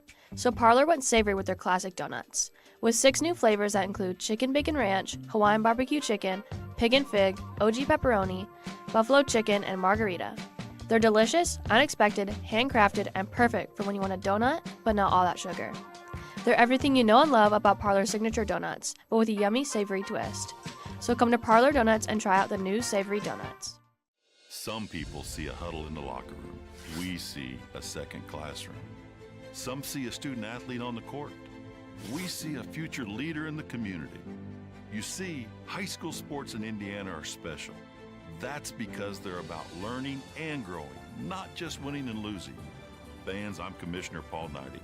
Support education-based athletics in Indiana by buying a ticket to your high school's next athletic event.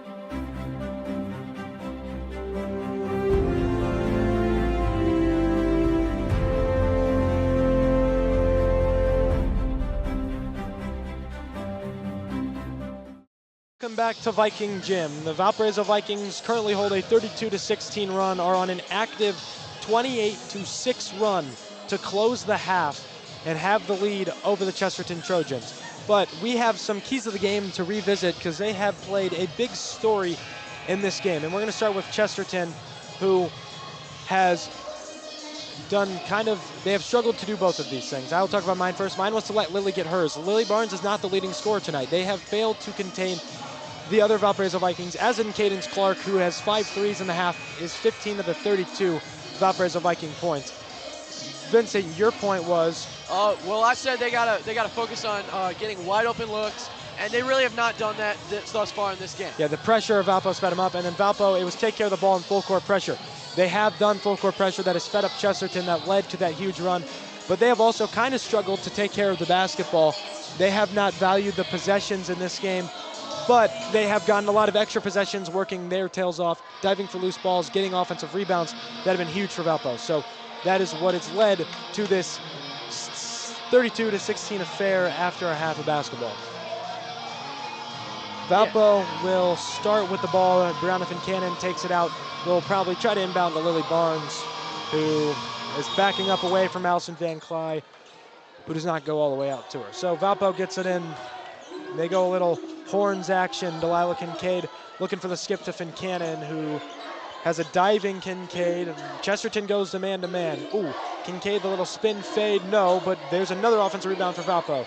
Clark got it deflected. Coach Kretz wanted to foul. She won't get it. It's just a regular deflection.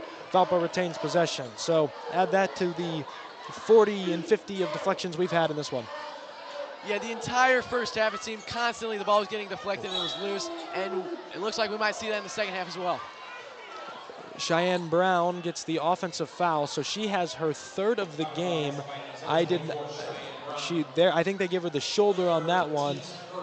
I didn't see that arm extension, but it was still enough of a shoulder move trying to get physical inside. A really good one-handed catch, but then foul follows. So a little two-man action that Lily Barnes reads the double pin down on the block, but another deflection as our just so many in this game. Yeah, that really has been the story of the game. Just a tight defense, a lot of changes of possession, a lot of tipped balls, just from both sides even. Yeah, and it's been like both teams are doing it. Chesterton has done a good job. The problem has been the offensive rebounding and letting open looks for three. Chesterton does get an open look, and they hit this one. Ella Boyansky gets Chesterton back on the board. The lead is down to 13. Barnes a good cut. She hits the floor. Hard foul, but very good sportsmanship as she is helped up from Ella Boyansky, who just hit the three. So really cool to see the sportsmanship, even in a rivalry and a physical game. Yeah, and Ella Boyansky, she showed her shooting there, and in her last game, she was 3 for 5 from behind the arc, really just continuing that run of great shooting that she's had in previous games. Barnes is a phenomenal free throw shooter. She's 75% on the year. She actually, it was before last week's game, she was in near 79, but she went 7 of 12. She hits 1 for 2 here. Chesterton nearly loses out of bounds. A trap from Kincaid, who they say hit her on the head. That one a little touchy, but Kincaid gets another foul. Oh no, they give it to Lily. So that's Lily's third, which is not great for Valpo. They do hold a 14-point lead, but still to have the great player that Lily Barnes is have to hit the bench with foul trouble will not be good for them. Yeah, and they hold a big lead, but just would be awful to have her come out of this game from foul trouble, in spite of the other Valpo players really stepping it up so far. Valpo kept the pressure up. It was deflected. The refs missed an over and back. That both feet ended up behind the line. Chesterton retains possession somehow. Yeah, she got both feet and then came back. So that's what the refs were. Both feet went across and appeared to come back. That's what I saw. But Chesterton gets possession, so they inbound it to McGuffey, the team's leading scorer, who has been kind of contained tonight. She does have a really good defender in Brianna Fincannon, and Lillian Barnes have been her matchups tonight. Clark is on Brandon, who dribbles it around, but they set a really good action for McGuffey for a three. It is high, hits the top of the backboard. Not enough to be ruled out of bounds. We get more pace in this one. And I don't hate that look for McGuffey. She leads the DAC in three-pointers made, so that's really not out of her realm right there. And Delilah Kincaid hits the long two, a step in front of the three-point line.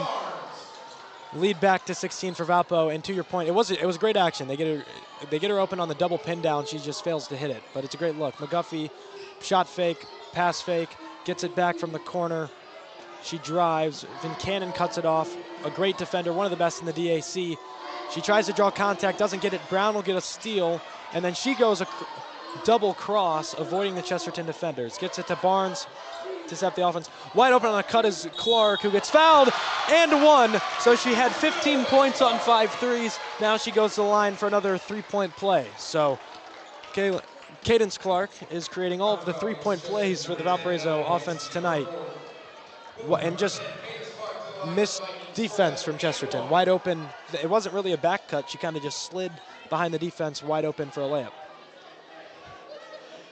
Yeah, and although we thought Lillian Barnes was going to be the big key player of this game, Cadence Clark has emerged as the top scorer for Valpo. She's been draining threes all night, especially from in the corners, and she made the free throw right there too. She was 4 of 7 coming into tonight. She makes her first attempt on the night. Kincaid nearly got a hand on it. She doesn't, but Brown got the steal. The pass was too far. Cheyenne Brown drives, loses it, and something that when Brody Cosiera, our very own, got to sit down with Coach Wilson. She talked about how this team is very young, and some of that inexperience could be showing right now with the way a lot of turnovers and struggling to handle this pressure that Valpo has brought. And this is an experienced Valpo team that has that pedigree in the postseason, and they're bringing all-out pressure. Another deflection. credit it to Lily Barnes. Nearly hit our cameraman down there on the floor. Yeah, and we've seen a lot of tipped balls, a lot of tough defense in this game, and that's really as a result of these teams knowing each other through this rivalry, them being so close to each other. Just kind of, they know the ins and outs of each other's teams and how they run each other's offenses, and that has played a role in this game. Another body hits the floor, a lot of contact on that miss. Kincaid fires a three. She misses, but it's poked out of the hands of Taylor Kissick by Lillian Barnes. We're going back to Chesterton side. And that really wasn't a bad look right there. Kincaid took a nice wide open shot right there, just didn't fall for him, as has been the story for Chesterton on the other side of the ball thus far, it seems. Another deflected pass. McGuffey picks it up, but she gets trapped in a really bad spot. You don't want to be there. She gets rid of it, out of bounds to nobody. So that's been a problem, is Chesterton's kind of creating their own turmoil here as they are catching the ball in bad spots. Obviously that pass got deflected, that led to McGuffey being on the line. But even on their press break, Reese Dillbeck is kind of catching it very low in the corner, which makes trapping her easier. So Fincannon catches it on the wing. Kincaid a hard cut. Now she's trying to post. They get it to her. Puts it on the deck. Spin move. Ooh, fancy footwork. Kincaid gets the bucket to go. The lead grows to 21 on the drop step from Delilah Kincaid. Now Chesterton's going backwards. They can't get a 10-second. More trapping from Barnes and crew. And Coach Wilson has to burn another timeout, nearing another 10-second call. That was why she used her first one. Chesterton stays up. It's a 30-second timeout. We'll stay here as they're hearing it from the Valparaiso student section. But the story of this game has continued. The Valpo pressure is getting to a team that has a lack of experience. And this team, Allison Van Clay, a captain, is the senior leader of this team. But then you go down and look at the rest of this roster. One of their other captains is a junior, which is rare to see. Usually it's two seniors that earn that. But obviously, Brandon, we don't want to say she hasn't earned it.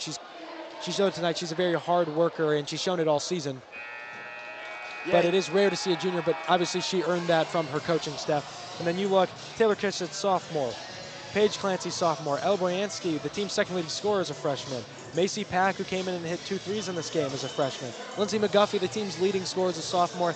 That inexperience may have led to some of this struggle with the press. Yeah, and one thing that's interesting, you'll only see 2 seniors on this team, in Allison Van Clay, who is the captain, as you said, and Addison Glossinger, who has not really gotten much time in this game to become a factor. Yeah, and obviously that means Coach Wilson has trusted this team. I mean, this team is 8-3, even with, that's how impressive this team is to have this much inexperience and still be winning this many games. But they're playing a really tough opponent, one of the best teams in the state, in the Valparaiso Vikings. More pressure from Valpo. They keep the all-out trap there. Chesterton gets it in the middle, then trapped in the corner. McGuffey catches it. Good pass to the corner. It is not caught for a clean look from 3 out to Brandon. Inside, Van Clay kicks out. McGuffey, Chesterton needs it bad. They don't get it. Clark in there for the rebound. That wasn't really a bad look right there, as she got the shot off, wasn't too heavily contested, just didn't get it to fall, and Chesterton's going to need to get these shots to fall when they get open, which has been a rarity, actually, them getting open. Cross court to Fincannon. She kicks. Kincaid wants another 3. It bounces over the rim after missing short. And to that point, I mean, McGuffey is the leader in three-pointers made in the DAC. That's a great look for her. She's going to make those a lot of the time. Just tonight, it has been a little bit of a struggle from her from the outside. Oh, Fincannon makes a great play, saves it to Clark. Clark to Barnes, who tries the mid-range pull-up short, and Van Clay rebounds, gives it to McGuffey. Chesterton's got to go and not let Valpo set up the pressure, but Sadevic picks up full court all the way down the floor. Back to McGuffey. Inside. Good kick out, Van Clay. One more to Brandon. She drives, puts it on the floor. Kick out, McGuffey. Gets another good look. That one is good. Chesterton needed it really bad. They moved the ball. They attacked the zone well, split double teams. Perfect execution from the Chesterton offense right there, but they let Lily Barnes get downhill, and she misses the left-handed layup. Wanted a foul call, didn't get it. Brandon pushes in transition. Chesterton has numbers, but that one rolls off, deflected by a Valpo player. Multiple substitutions. Cheyenne Brown and Alyssa Bergler come in, giving Lily Barnes and Delilah Kincaid a break. Taylor Kissick comes out. I missed the other Chesterton player out. For Addison Pack.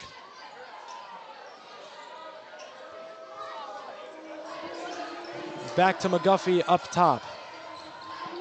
Chesterton's attacking the zone, doing a good job of it right now, then kicking out, but this one is taken away by Clark. Good hands from Cadence Clark. Yeah, She puts him Seems like Valpo has really been putting a lot of pressure in all the right places to just force these turnovers from Chesterton and also force bad shots up. I think some frustration starting to show. Bergler made the pass, then hit the deck due to a defensive foul by Chesterton. She had Cadence Clark wide open for three, so, I mean, Cadence Clark would have gotten a wide open three without the foul, so maybe not that bad of a foul for the Trojans. Two break to the corner. Cheyenne Brown posts up. They go up to Sedevic, who holds it at the top of the key. And getting it to the senior, Brianna Fincannon. Bergler was open in the corner off a good screen from Cadence Clark, but they don't use it.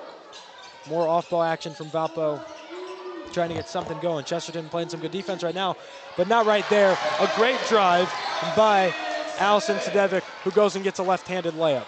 And great ball movement there, which led to that great look from her. Just great ball movement all around. They've been able to dish the ball out to good players all throughout this game, and that continued right there. And McGuffey got fouled. She'll go to the line. Only a 63% shooter, though. Rare for a 37% three-point shooter to have a little bit of a lower free throw percentage, but here she is for two at the line. So Valpo has contained Lindsay McGuffey to only 6 points tonight. That has kind of been the story. One of the best scorers in the DAC. Third in points per game in the DAC. As you said, the leader in points in three-pointers made only has 7 points right now. So that's where Valpo's been so good, and it's due to this pressure that they've been able to bring all night.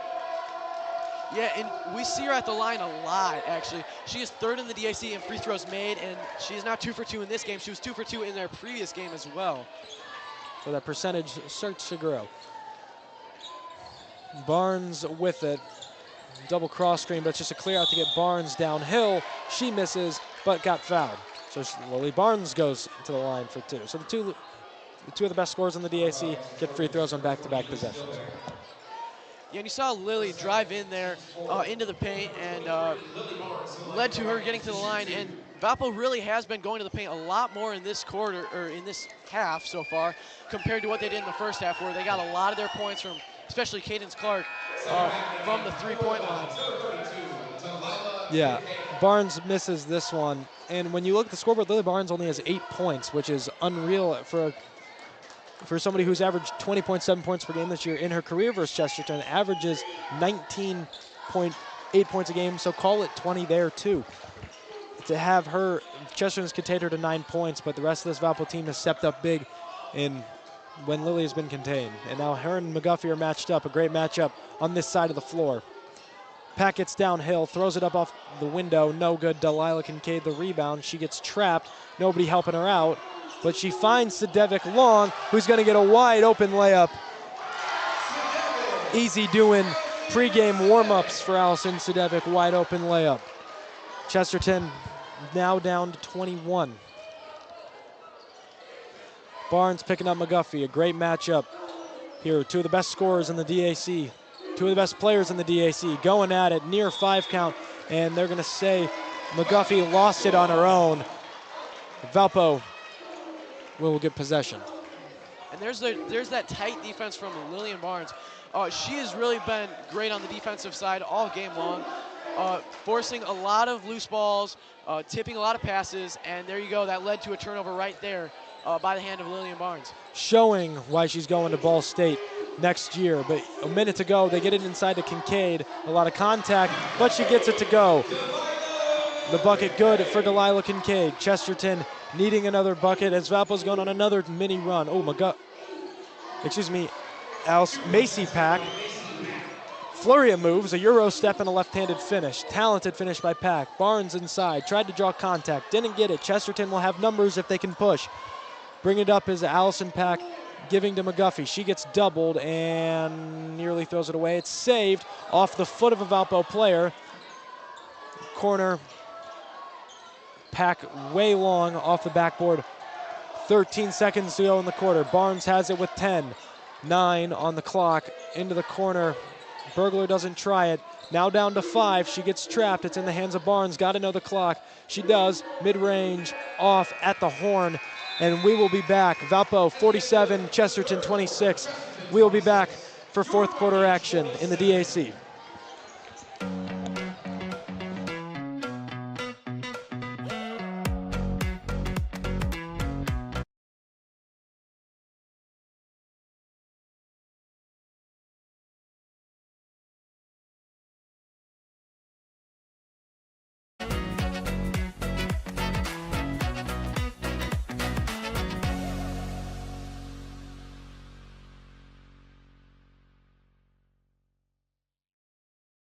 Get cozy this season with Surf Fiber Internet plans starting at just $30 a month with AutoPay. The holidays bring more guests, more devices, and more reasons to go fiber fast. With Surf, you'll enjoy free installation, no contracts, no data caps, and all-in pricing that keeps things simple and affordable. Stay connected, stream your favorites, and share every moment without slowing down. Because with Surf, your internet is fast, reliable, and local. Get Surf Fiber Fast Internet today. Visit surfinternet.com for more information. We're back at Viking Gym. Valparaiso's dance team, the Vikettes, put on a great performance for the fans in the stands. Excuse me. Valpo enjoying their 21-point lead as they start the fourth quarter. Another good quarter for them. A lot more inside this time. It wasn't relying on a Cadence Clark 3. They got the ball attacked inside, got it inside through post entries. Another good quarter for them. Chesterton has a huge uphill battle if they want to come back in this one. Yeah, and you've talked about some of their maybe sloppy play so far in this game, maybe as a result of their inexperience, but having a young team like this really just gives the potential for them to develop, and as they age, and as some of these sophomores and juniors become seniors, and as they age up, they will get to develop more, and it could be an exciting future for Chesterton. And obviously, on that point. This is a very hard team to come into their place and try to get a win against. Clark tries another 3, in and out, and rebounded to Barnes. So another offensive rebound. She finds Kincaid on a great look. Kincaid gets it to go. But back to the point, Chesterton, I mean, they're 8-3 and 3-0 in the DAC until tonight. So this is a team that can compete. They are ready to compete even with the lack of experience, the age disparity compared to like a team like Valpo. Macy Pack is fouled on the drive attempt. And obviously it's just such a hard team to come beat at their place. They've lost one game this year to Warsaw, who's one of the best teams in the state. Hard team to go get a win against. We talked about they have the pedigree. They've won 2 regionals, back-to-back regionals, 3 consecutive sectionals. They're trying to make it a 4th and complete the 4-peat with Lily Barnes. So and they're going against an experienced team who has been able to kind of attack that lack of experience that Chesterton has, as the first free throw is good for Macy Pack.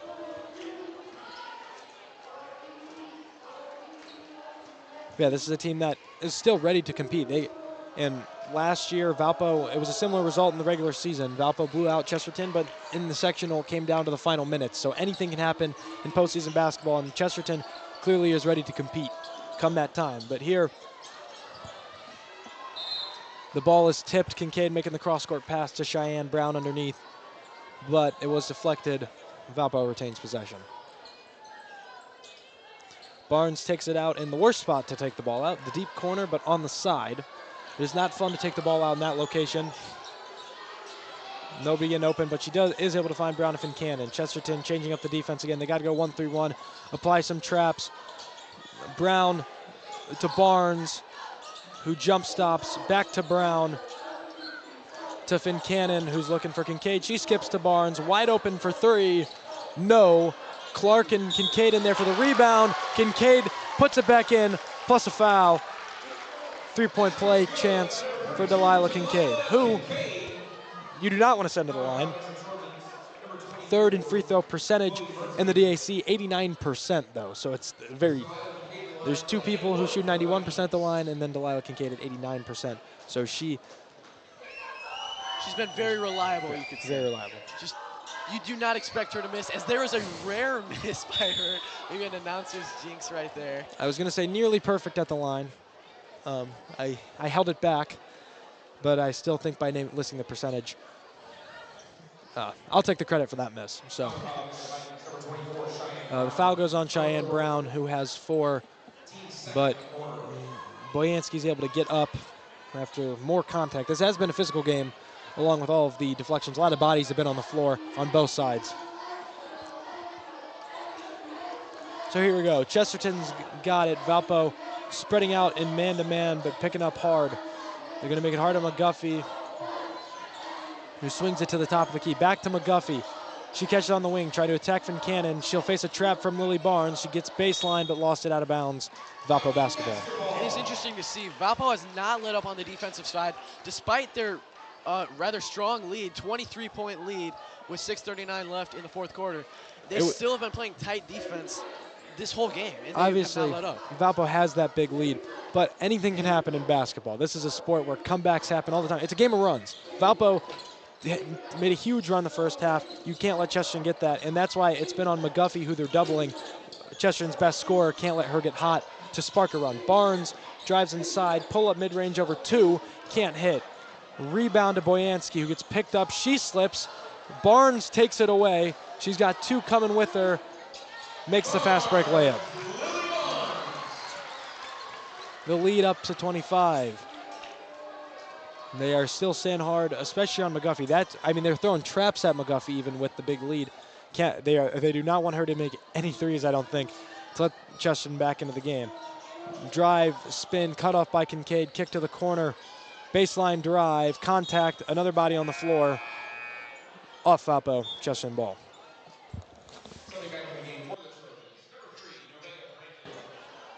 And you saw McGuffey on the wing, open, calling for the ball.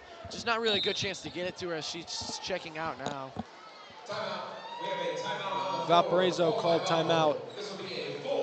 It is a full timeout, so we will be back with you after this one. Valpo with a 25-point lead.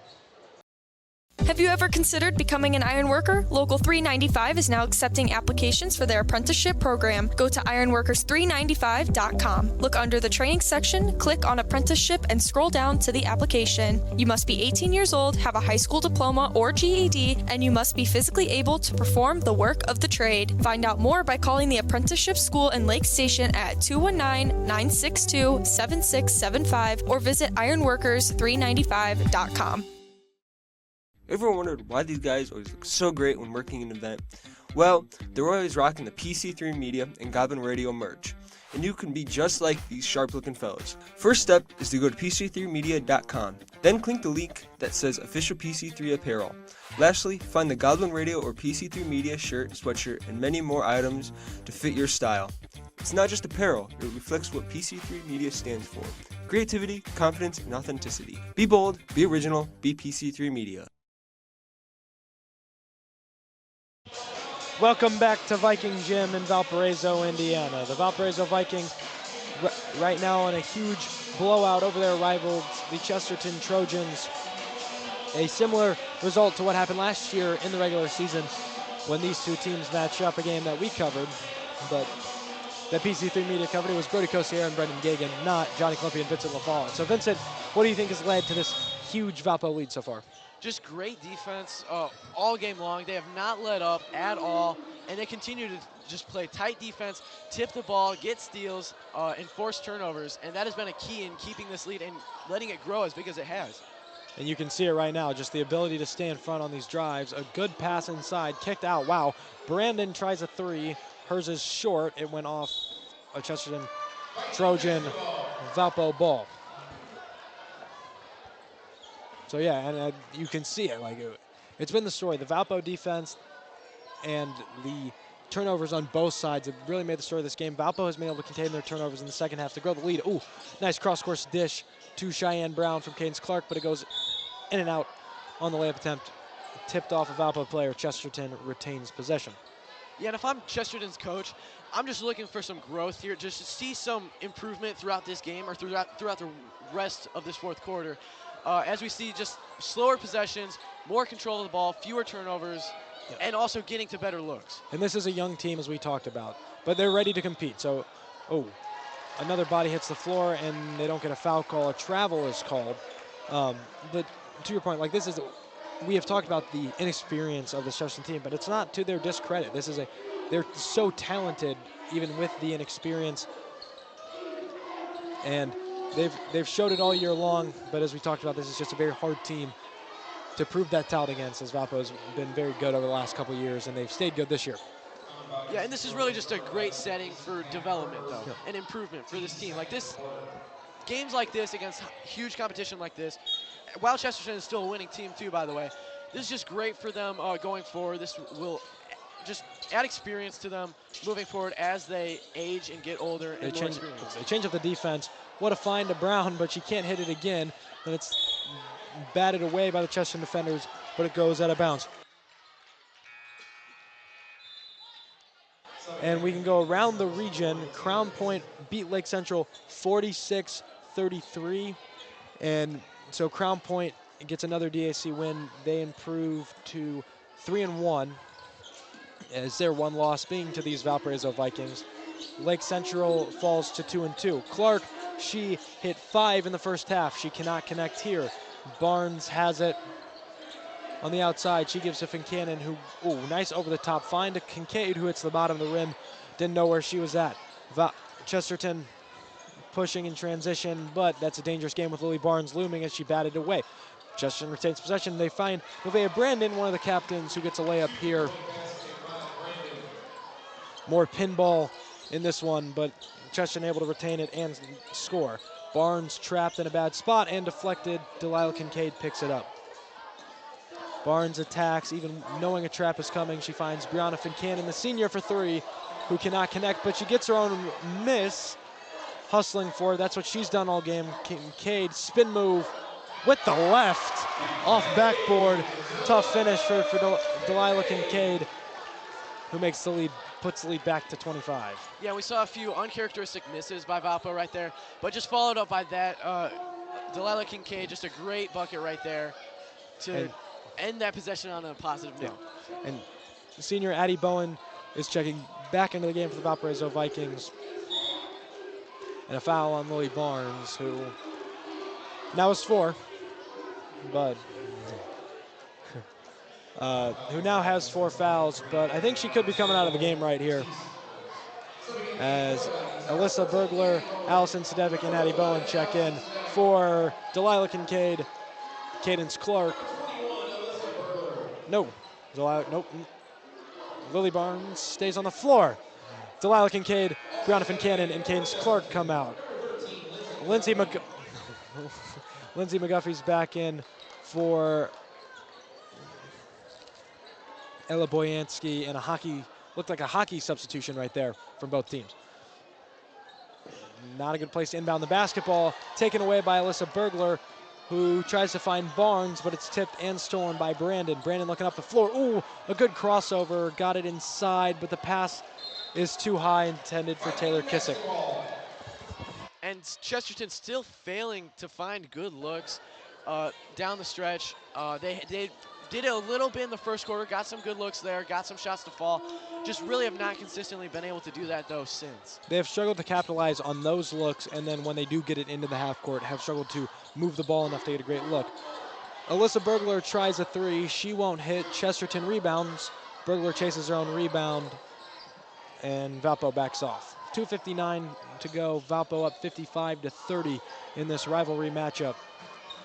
Trying to make it sole possession of first place in the DAC. McGuffey has Bowen on her, made a good move, but wasn't able to get the shot off. On the drive, kick out. Brandon tries a 3, long, rebound McGuffey, who got fouled. So that'll be the 4th in the quarter on Valpo. One more puts Chesterton in the bonus, but they'll take it out underneath.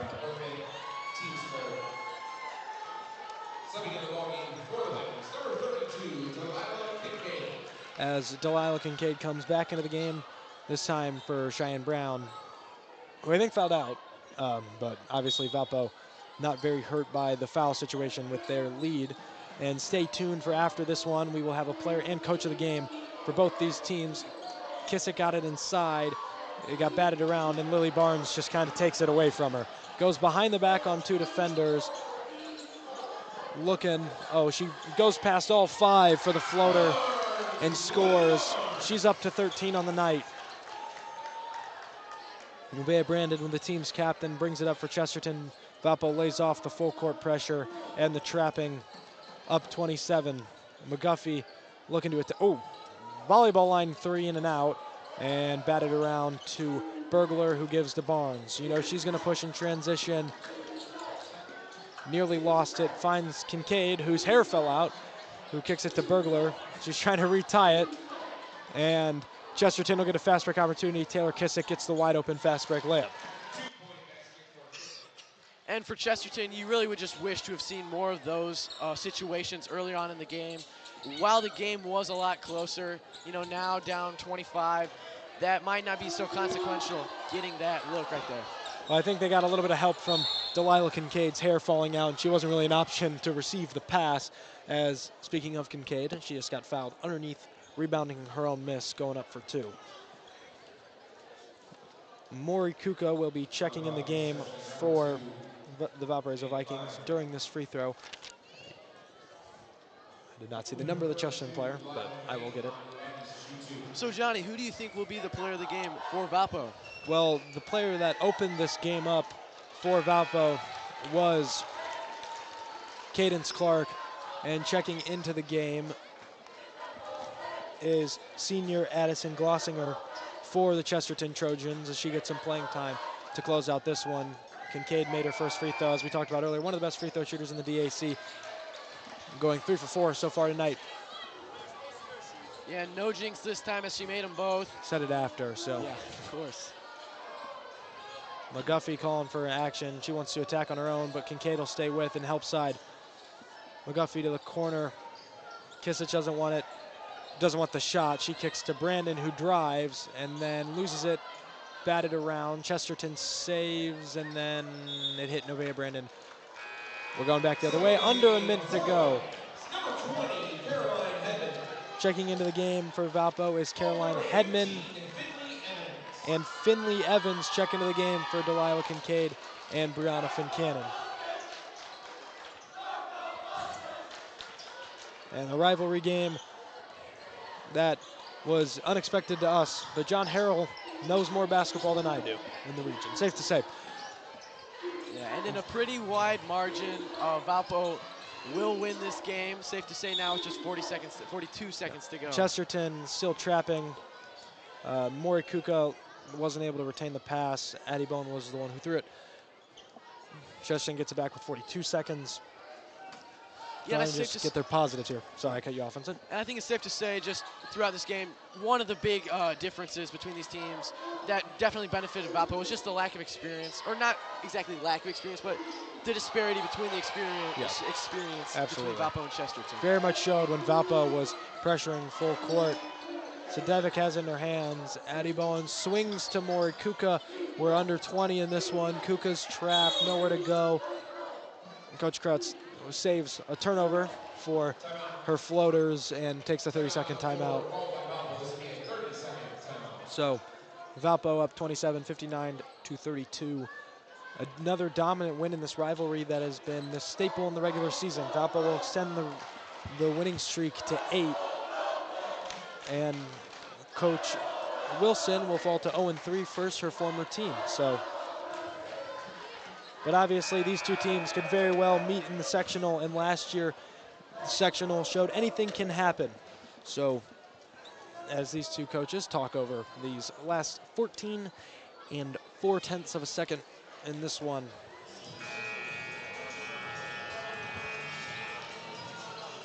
Valpo will take it out what should be underneath based on where the ball was when the timeout was called, but I guess not.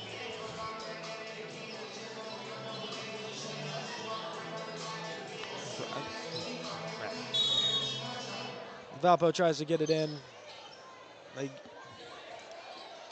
Inside, the floater no good. Kuka tries to rebound.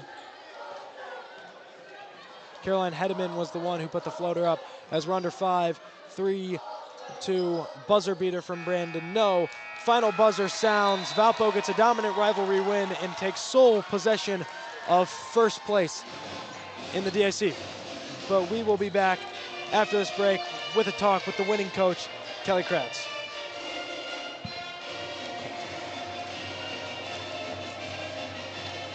Wants to reach real customers in real communities, the Heartland Sports Network is where you need to be. With thousands tuning in every week across Indiana and beyond, your message people care about most. Connect with families, alumni, parents, and the next generation of local leaders. Digital ads, in-game features, branding opportunities. We'll build a package that fits your goals. Advertise with the Heartland Sports Network.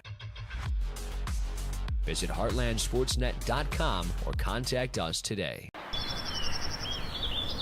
Hi there, welcome to Parlor. What can I get for you today?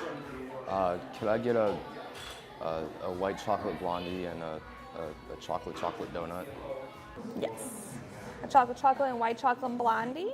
Coming right up.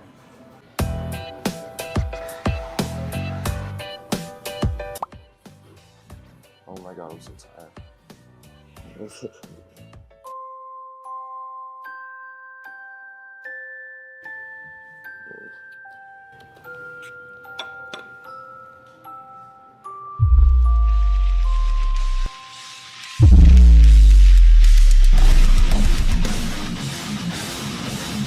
I love Parlor Donuts! I love Parlor Donuts! I love Parlor Donuts! I love Parlor Donuts! Oh.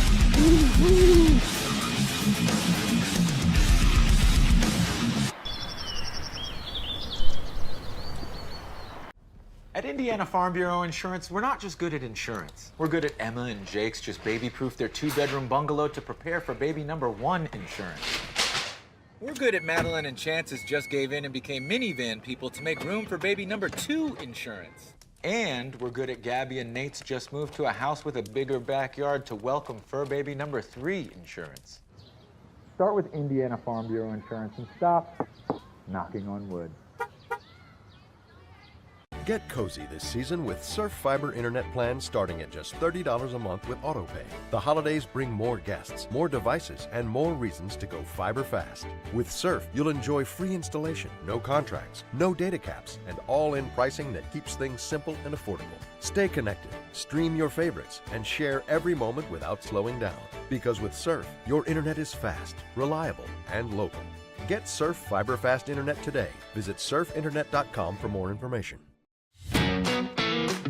This weekend, make Doc's Barbecue your home for wall-to-wall football action. Kick things off with Friday Night Lights on JEG TV. Roll into a full slate of college football Saturday, and wrap it up with every big play from NFL Sunday, all on the big screen at Doc's. Pair the games with Southern-style hickory-smoked barbecue in a fun, family-friendly atmosphere. Stop by Doc's Smokehouse in Dyer, where football and flavor go hand-in-hand all weekend long.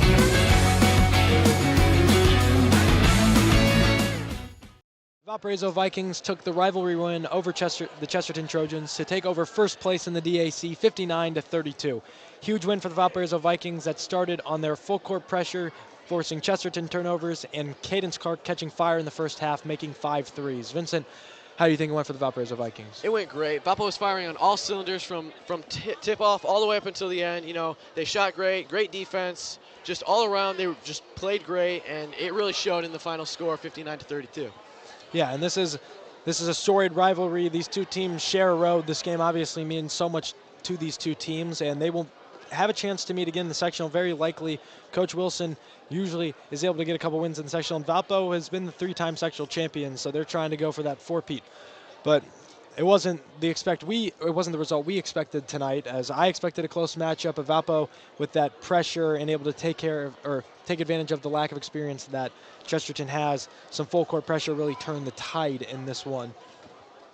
Yeah, I was banking on a Valpo win, which did happen, yet I thought it would be much closer all the way through, yet really Valpo jumped out in front early, and it stayed that way throughout the whole game, and that was not what I expected. I guess John Harrell did have it right, though. They expected Valpo to be 10-point favorites, which, I mean, it was more than that, yet still not a close game. Yeah, and if we could revisit the keys to the game, because those kind of told the story. For Chesterton, our keys to the games were to let Lily get hers, but contain the rest of the Valparaiso Vikings. And they did not do that. Cadence Clark had 18 points, was the game's leading scorer. Obviously, Lily ended up with 13, because she always will get there. She's going to score. She's always going to get hers, but they were not able to contain the rest of the Valparaiso team, as Lily Barnes played great. And your key to the game for Chesterton was wait for good looks. Did they do that? They did not really do that. There were a few good looks, some hopeful spots, but they just weren't able to manufacture good looks at the bucket, good drives into the lane, good wide open shots. They just didn't come to them, and when they did, they were rather inefficient in making them, which you never want to see, and it leads to blowout games like this. And it was because of that Valpo full court pressure. And I mean, even Chesterton had opportunities, but they weren't able to take advantage. And then sometimes when in the half court, they just couldn't settle down. My key to the game for Valpo was take care of the ball, which is something they really struggled to do in the first half. A lot of turnovers. This game was a lot of back and forth because of turnovers. But Valpo actually, I felt like they did a way better job in the second half, taking care of the ball, valuing each possession, and each key getting extra possessions with all those offensive rebounds. And your key to the game was what made it for Valpo. Yeah, my key to the game was full court pressure, which really was their defensive play the entire game, and it really forced some bad possessions from Chesterton. A lot of just bad looks, a lot of turnovers. Valpo tipped a lot of passes. Just all around, Valpo's defense was locked in, and it shows in Chesterton's final score of only 32 points. Yeah, and it wasn't even necessarily just full court pressure, but high pressure in the half court really blew up Chesterton's offense. They kind of had to run their offense at the volleyball line, which is never where you want to run an offense from. Definitely something they're going to work on as other teams get film and can watch what happens. Obviously, something Chesterton's going to want to work on. As you can stay with us, we are waiting for the winning coach, Kelly Krutz, and we will be back in just a second.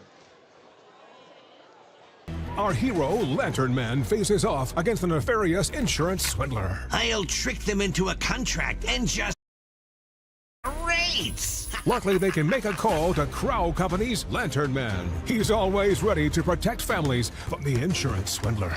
I can easily defeat your overpriced policies.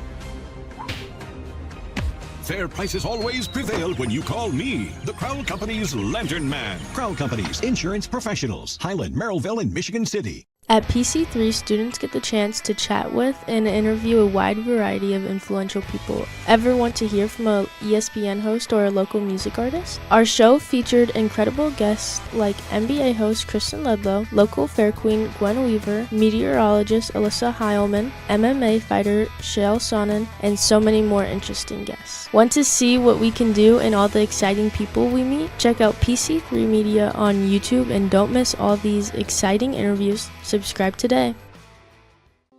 Opportunities are everywhere, even right around the corner. That's where you'll find Horizon Bank, going beyond to make a difference in our community. Whether you're starting a business or a family, expanding your kitchen or your customer base, drop by and see us for friendly service, local expertise, and solid financial advice. Horizon Bank, beyond ordinary banking. Learn more at horizonbank.com. Member FDIC, Equal Housing Lender. Are you interested in learning about filmmaking? Do you want to work on a sports broadcast? Maybe you've always wanted to try your own talk show. Well, the Porter County Career Center has just the class for you. In our radio and television vocational, you can learn many media skills by taking part in the recording of short films, working on skits, hosting your own talk shows, and being on the crew for many types of athletic events. Come meet the teachers and learn more about our radio and television class at one of our open houses on December 2nd or January 22nd at 5:30 p.m. We can't wait to see you there. We welcome you back. Still waiting on an interview with the winning coach, Kelly Krutz. Vincent, you might be a half foot taller than me in these chairs, so yeah, make sure you sit upright. Yeah, this is as low as the chair goes, though. I will make that known. Yeah, my chair doesn't go any higher than this, so. But it wasn't a fun game for the Valpo fans tonight. Obviously, Chesterton didn't get the result they wanted, but still a little bit of growth. Obviously, they have a lot to learn from this game if they want to compete with the big dogs. Obviously, we talked about they've been very competitive this year. They're only 8-4. They're 3-1 in the DAC. But this is one of the premier teams in the state of Indiana. This Valpo team is very talented. I can't hear. Okay, sorry. Yeah, and this really does bode well for their future, though. This is a young team, and playing against competition like this and performing as well as they have, really just, it's a great sign for the future as these players develop and grow and get older. And this is going to be a really bright future for Chesterton, and it's great to see them as they are young now. Yeah, and we talked about it. Valpo did a really good job containing the third leading scorer in the DAC, Lindsay McGuffey, and that's kind of the story. She ended up nearing her average of 13 per game, but really when this game was close, they kept her out of it, which was a big thing. She hit a three early. It looked like she could have started to continue that and roll in this one, but Valpo did a good job shutting down her, and that's what helps when they have somebody like a brief in Cannon, who's one of the premier perimeter defenders in the DAC, and Lily Barnes, who's one of the best players in the entire state of Indiana. So, and Lily impressed again on the defensive end. She averages 5 steals a game against Chesterton in her career, and I think she might have gotten more than that, maybe 6, 7, or 8 steals for her tonight. She was great on the defensive end. Obviously, she didn't get her average of 13, or she didn't get her average of 20 on the offensive end, but did a lot of work defensively. That was huge for Valpo. But as we wait, we will go to another break. We'll be back within a bit. Season with Surf Fiber Internet plans starting at just $30 a month with AutoPay. The holidays bring more guests, more devices, and more reasons to go fiber fast. With Surf, you'll enjoy free installation, no contracts, no data caps, and all-in pricing that keeps things simple and affordable. Stay connected, stream your favorites, and share every moment without slowing down. Because with Surf, your internet is fast, reliable, and local. Get Surf Fiber Fast Internet today. Visit surfinternet.com for more information. And we are back. We are joined with our player of the game, Cadence Clark, who hit 5 threes tonight and finished the game with 18 points, and you were the game's leading scorer. What was it like to do this in a rivalry game against the heated rivalry of Chesterton? It was super special, especially to do it with the team we have now. It was just really special, really fun to do it together. And well, you are now 7-0 in your career against Chesterton, but obviously you guys could face them in the sectional. Last year they gave you guys a big fight. How are you guys going to stay prepared, but looking for your goals down the season? How are you going to keep preparing for those? Again, we're just going to stay together, keep working on our defense, and just keep doing what we're doing. Well, you guys played great defense tonight. I think you guys might have forced nearly like 20 turnovers. And you were great tonight. You were the spark plug on the offense in the first half. That really got you guys the big lead, that grew that lead. 5 threes in the first half. You were hitting heat check threes. It was unreal up here in the booth. So I wanted to hear the emotion that you felt in that first half. It was really exciting, especially when we didn't have a good first quarter. And to just come back and just play how we know we can play, it was just really exciting. Yeah, and you were huge in leading to the big win over Chesterton, and congrats to you on another win. And you guys are now 9-1, and you guys have sole possession of first place in the DAC, so that's huge. Yeah. And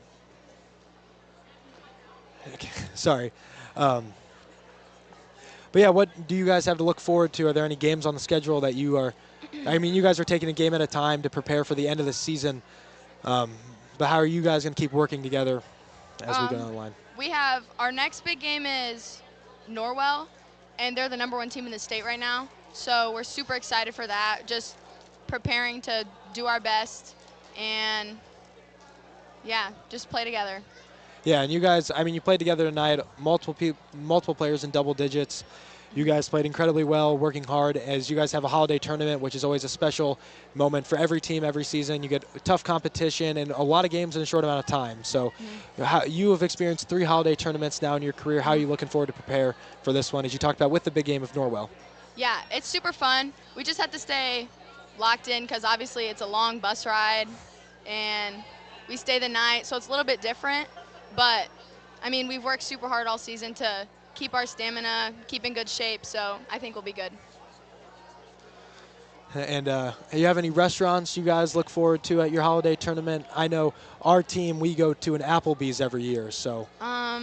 We don't, not really. Delilah really wants to go to Kava, which none of us have ever had, so hopefully we get to try that, but maybe something new for all of you guys to enjoy.